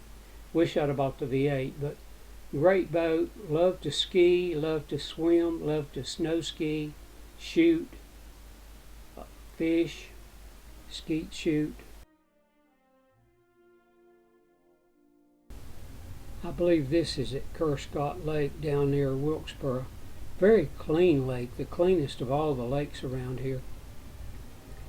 But I don't mean to make this video so much about me. It's just that I have so much more information and photos that I need to share to put in this video. I am now a divorced single parent, and Bertha Bledsoe was Billy's babysitter, a great lady. This was at a birthday party. I started Tate's Auto Service in 1973, so I had to work, and Bertha kept Billy while I did. This was probably taken at Belk's.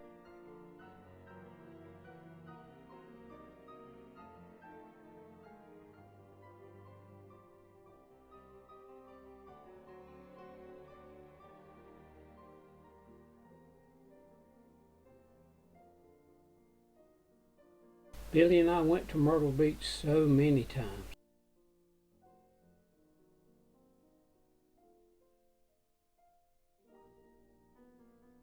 Billy's sitting on top of the engine hood on the biggest boat I ever had, 76 Dixie inboard outboard. Maxine kept Billy for a while before I got custody, and her car was giving her trouble when she was living in Morganton. This is in front of our Meadowwood home.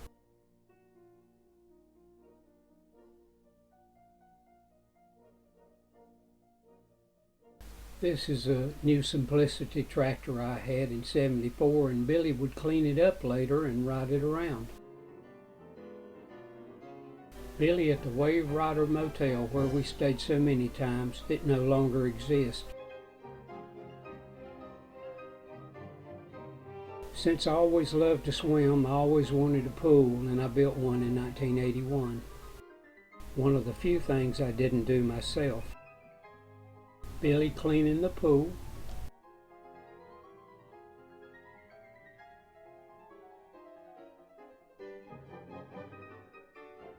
He's growing up. Billy and I spent so much time together. He was my world. We were more like friends. I was a member at Appalachian Ski Mountain, and we skied for several years.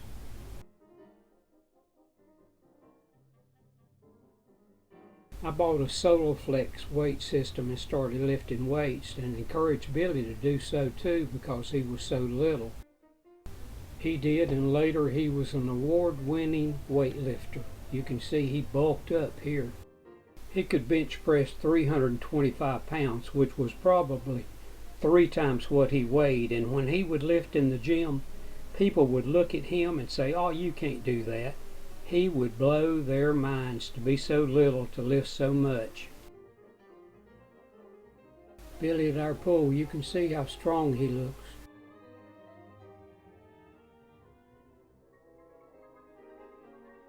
Billy with baby Jamin before Riley was born, and Angie, his wife, and Shayna when she was a little girl. So many wonderful times at Isle of Palms.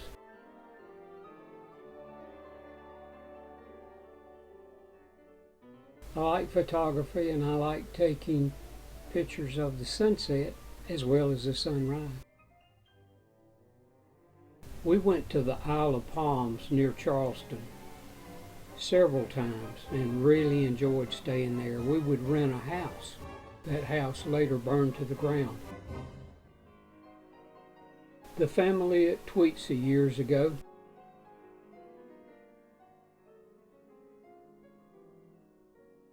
One of the best photos of my boys at the pool. This was taken near Isle of Palms in Charleston.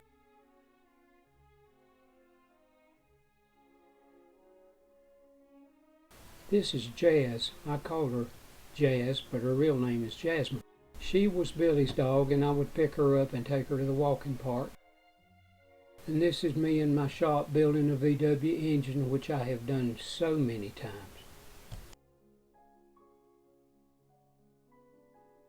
Riley's new car, a 350Z Nissan.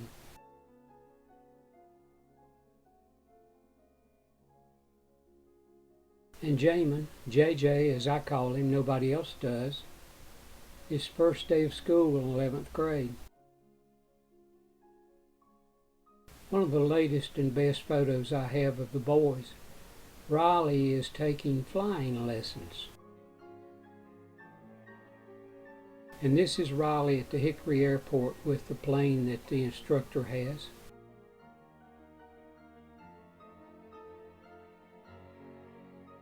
This is Jamin's new car. Well, both of the boys have used cars, but new to them. Both the boys with their cars.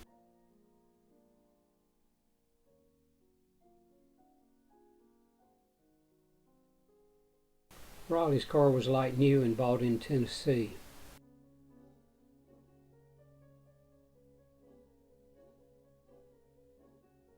This is Shayna's little girl, Everly. She was 11 months old in 2020. Shayna is Billy's daughter. Back along about 1960, Brenda and I met here in the old Thrift Food Center, which is now Shields. But right behind us would have been the door. And she was at the end of the counter wearing pink, and I approached the counter, and she had her little dog sitting on the counter, Chihuahua named Chiquita, and I fell in love with her first sight. So we're back in Shields today, and we're going to look around the store a little bit, and just wanted to video this event because we're back together again here in 2019. Right, honey? Actually, it's been a year now. It's been more than a year now. Okay. Okay. Hey, Early. Look at Granny. Look up at Granny. Say, hey, Pop. I'm looking at Granny. Yeah, he's coming back. Yeah. Yeah. Here, look who's here. He's coming back. We can't go over there. We can't go over there. We're going to have to stay here to... Okay. Wow. Let's see. Put your foot down. Look how tall you are. Look She's such a you big are. girl. Don't you hit me back. She's going to sit beside me. Hey, Everly. And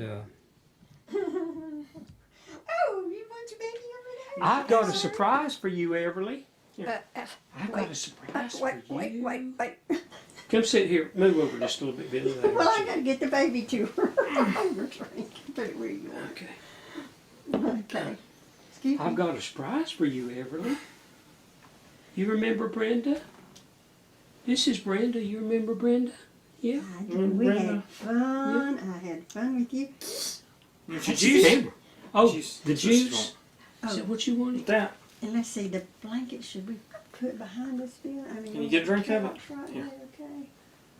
Is some? So No? shouldn't be playing. Okay. Yeah, it's Everly. okay. You got listen, Thanks, Papa's that's got. taken. Look here. Everly. Look. Look. No, it don't might. be I told sad. you, Look. baby, be Look. bright colors. It might see. Isn't that wonderful? Look at that. Look. She Look. likes it too. You can have it. Right here. Now. It's okay. Look. You touch it. See what you touch it if you touch it.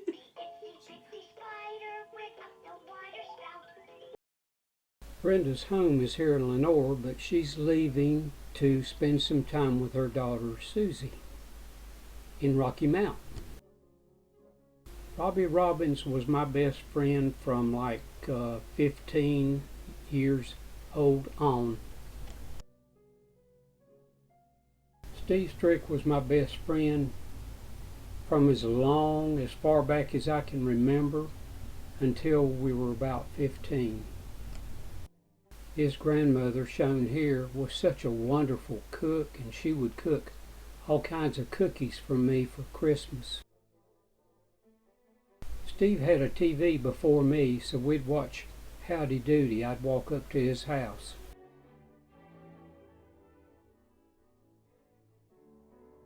Steve on the left with his brand new sateen silver 60 Chevrolet 3 carburetors.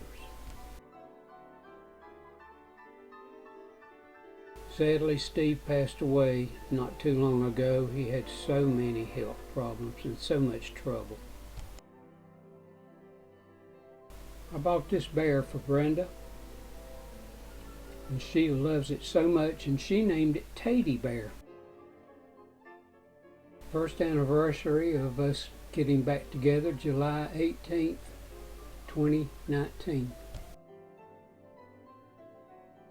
I videoed the Shakespeare poetry events competition in Hudson, North Carolina.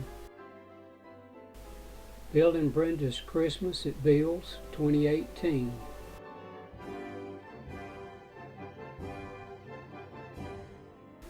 I have done the videos at our museum for years, and I also have run 3 different history pages on Facebook where I've restored 22,000 photos of Lenoir and Caldwell County. That has been just one of my many hobbies. I'm on vacation from Facebook in 2022, and I don't know that I'll go back, undecided. Brenda and I did several car shows, this one at German Invasion in Shelby, North Carolina. Billy and Brenda.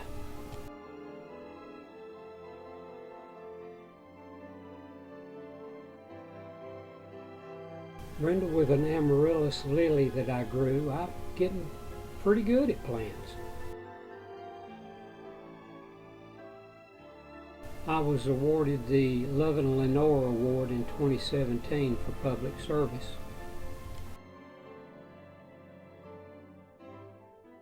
This is Brenda's family. Her daughter Susie left, Bentley, then Will, then Drew, then Danny, her husband, and Brenda.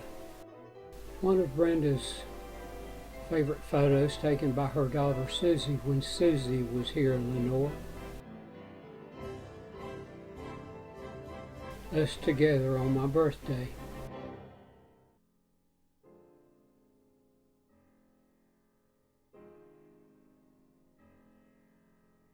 Brenda and I together on my birthday. Susie made the delicious cake. We had a small Thanksgiving party, Brenda and her family, here in my playroom in Lenoir. Another favorite photo of Brenda's taken by her daughter Susie, and some of the plants I have in the background. Another one of Brenda's favorite photos.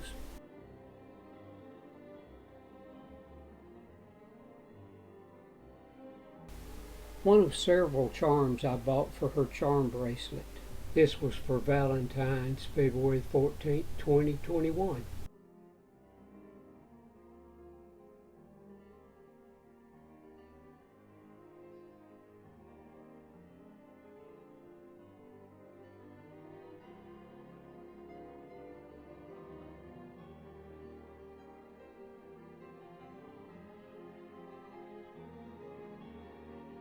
Bill showing Brenda the progress or lack thereof of Billy's 58 VW.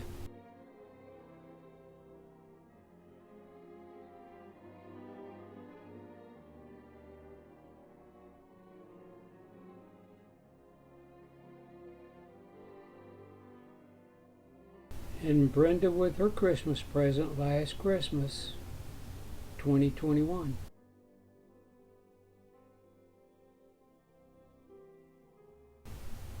Some photos of me and Brenda at the shop I own on Creekway Drive.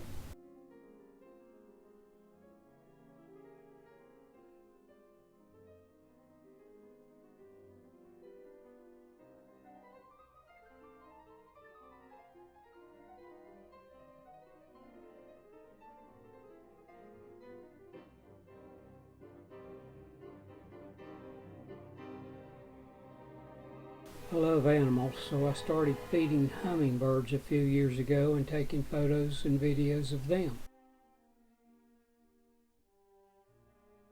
The many skills that God has given to me would be unbelievable to most, and sometimes even to me. A fellow came by one day and wanted to sell me this photo, an aerial photo that he took, and of course, yes, I bought it. This is a little two-bay shop I opened up in 1973 behind the Lenoir Fire Department, uptown. And me at my desk in the shop. The desk used to belong to my dad.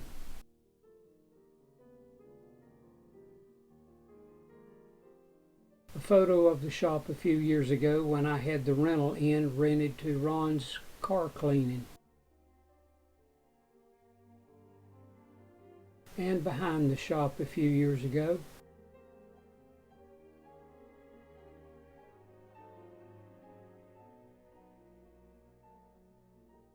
One of my tenants I had through the years, Ron Walker, Ron's Car Care, car cleaning.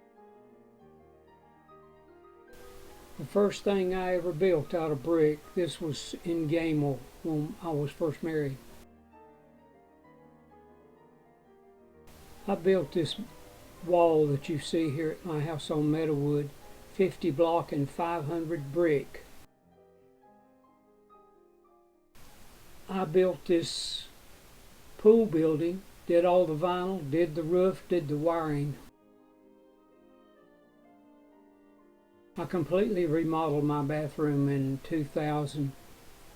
New toilet, new sink, new countertop, new tub.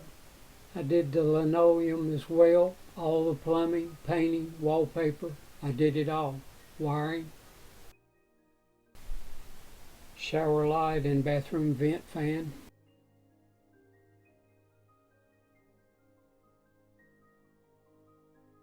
I built this pump house and the fence you see, and installed the pump, all the plumbing and electric. I screened in the porch that you see here.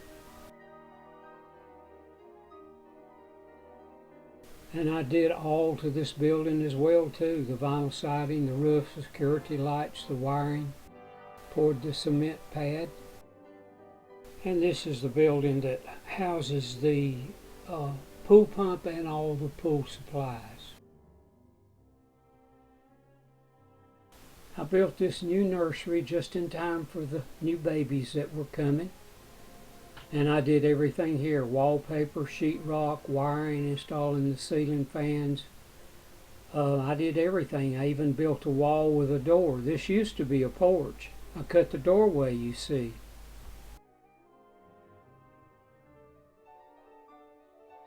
I built this building for Billy, I believe it was a 14 by 12, maybe 16 by 12. So a car hit my building in January of 2022, and I'm still working on that. A real headache, having to get contractors lined up and building permits and dealing with the insurance company, and it's been a real hassle and continues to be a real hassle. But maybe I'll have it finished before too much longer. Maybe another month or so things will be back to normal, I hope. The car hit and broke a gas line, so the whole area had to be evacuated. This damage occurred while I was there one Sunday afternoon. Scared me to death when that car hit the wall. When I built this new building in 1986, I knew that this would happen someday, so I'm going to put up a guardrail. One of my amaryllis lilies, which I now have many of and had given many away.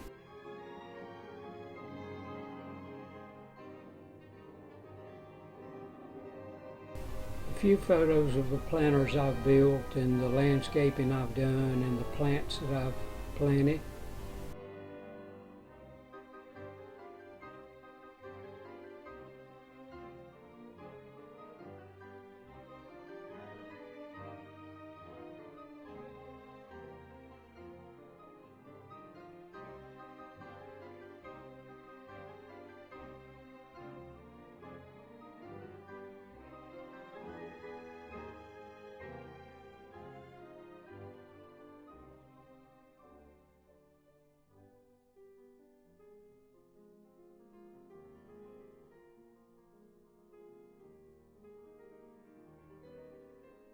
The Chinese wisteria on the left was given to me by my best friend Steve Strick's wife, Frosty, just before he died, so that's in remembrance of Steve.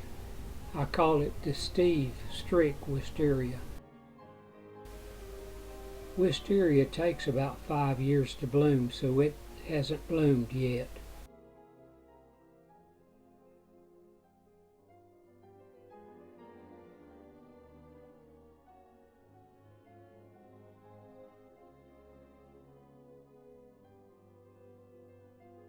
I have been feeding and photographing deer for about 7 or 8 years now.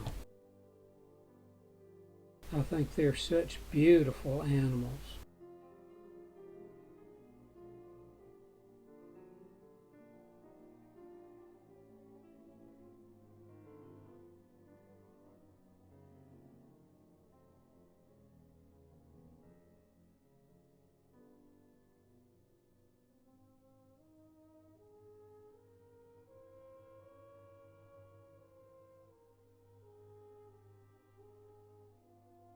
I had fed this bunny so much that she actually became tame, and she would run out to greet me when I would walk out with the corn to put in the deer feeder. She would eat that corn. She would sometimes be at my feet, but I never tried to pet her. I was afraid it might scare her away, but the sad story is that something eventually got this bunny. There's a lot of predators around here, and so she is no longer, and I really hate that. I really miss that. Because of the way my dad and his family was about just not really being caring and loving and showing affection. My father really never should have gotten married. He should have stayed single. But I just want to say in this video, I have broken the chain. I love my son dearly, and I have spent so much time with him and doing things with him. Thanks so much to Greg Knight for the use of his music in this video. He was a very famous, very talented pianist. In closing this Tate part of the family history videos, I just want to comment about my relationship with my father. I loved my father. Yes, we had problems. I was entirely different from my father, but I loved him dearly, and he could not help being the way he was. Many of the older generations had a lot of trouble showing emotion. And like I say, my dad's family, they were just that way. The next video will be about my grandparents.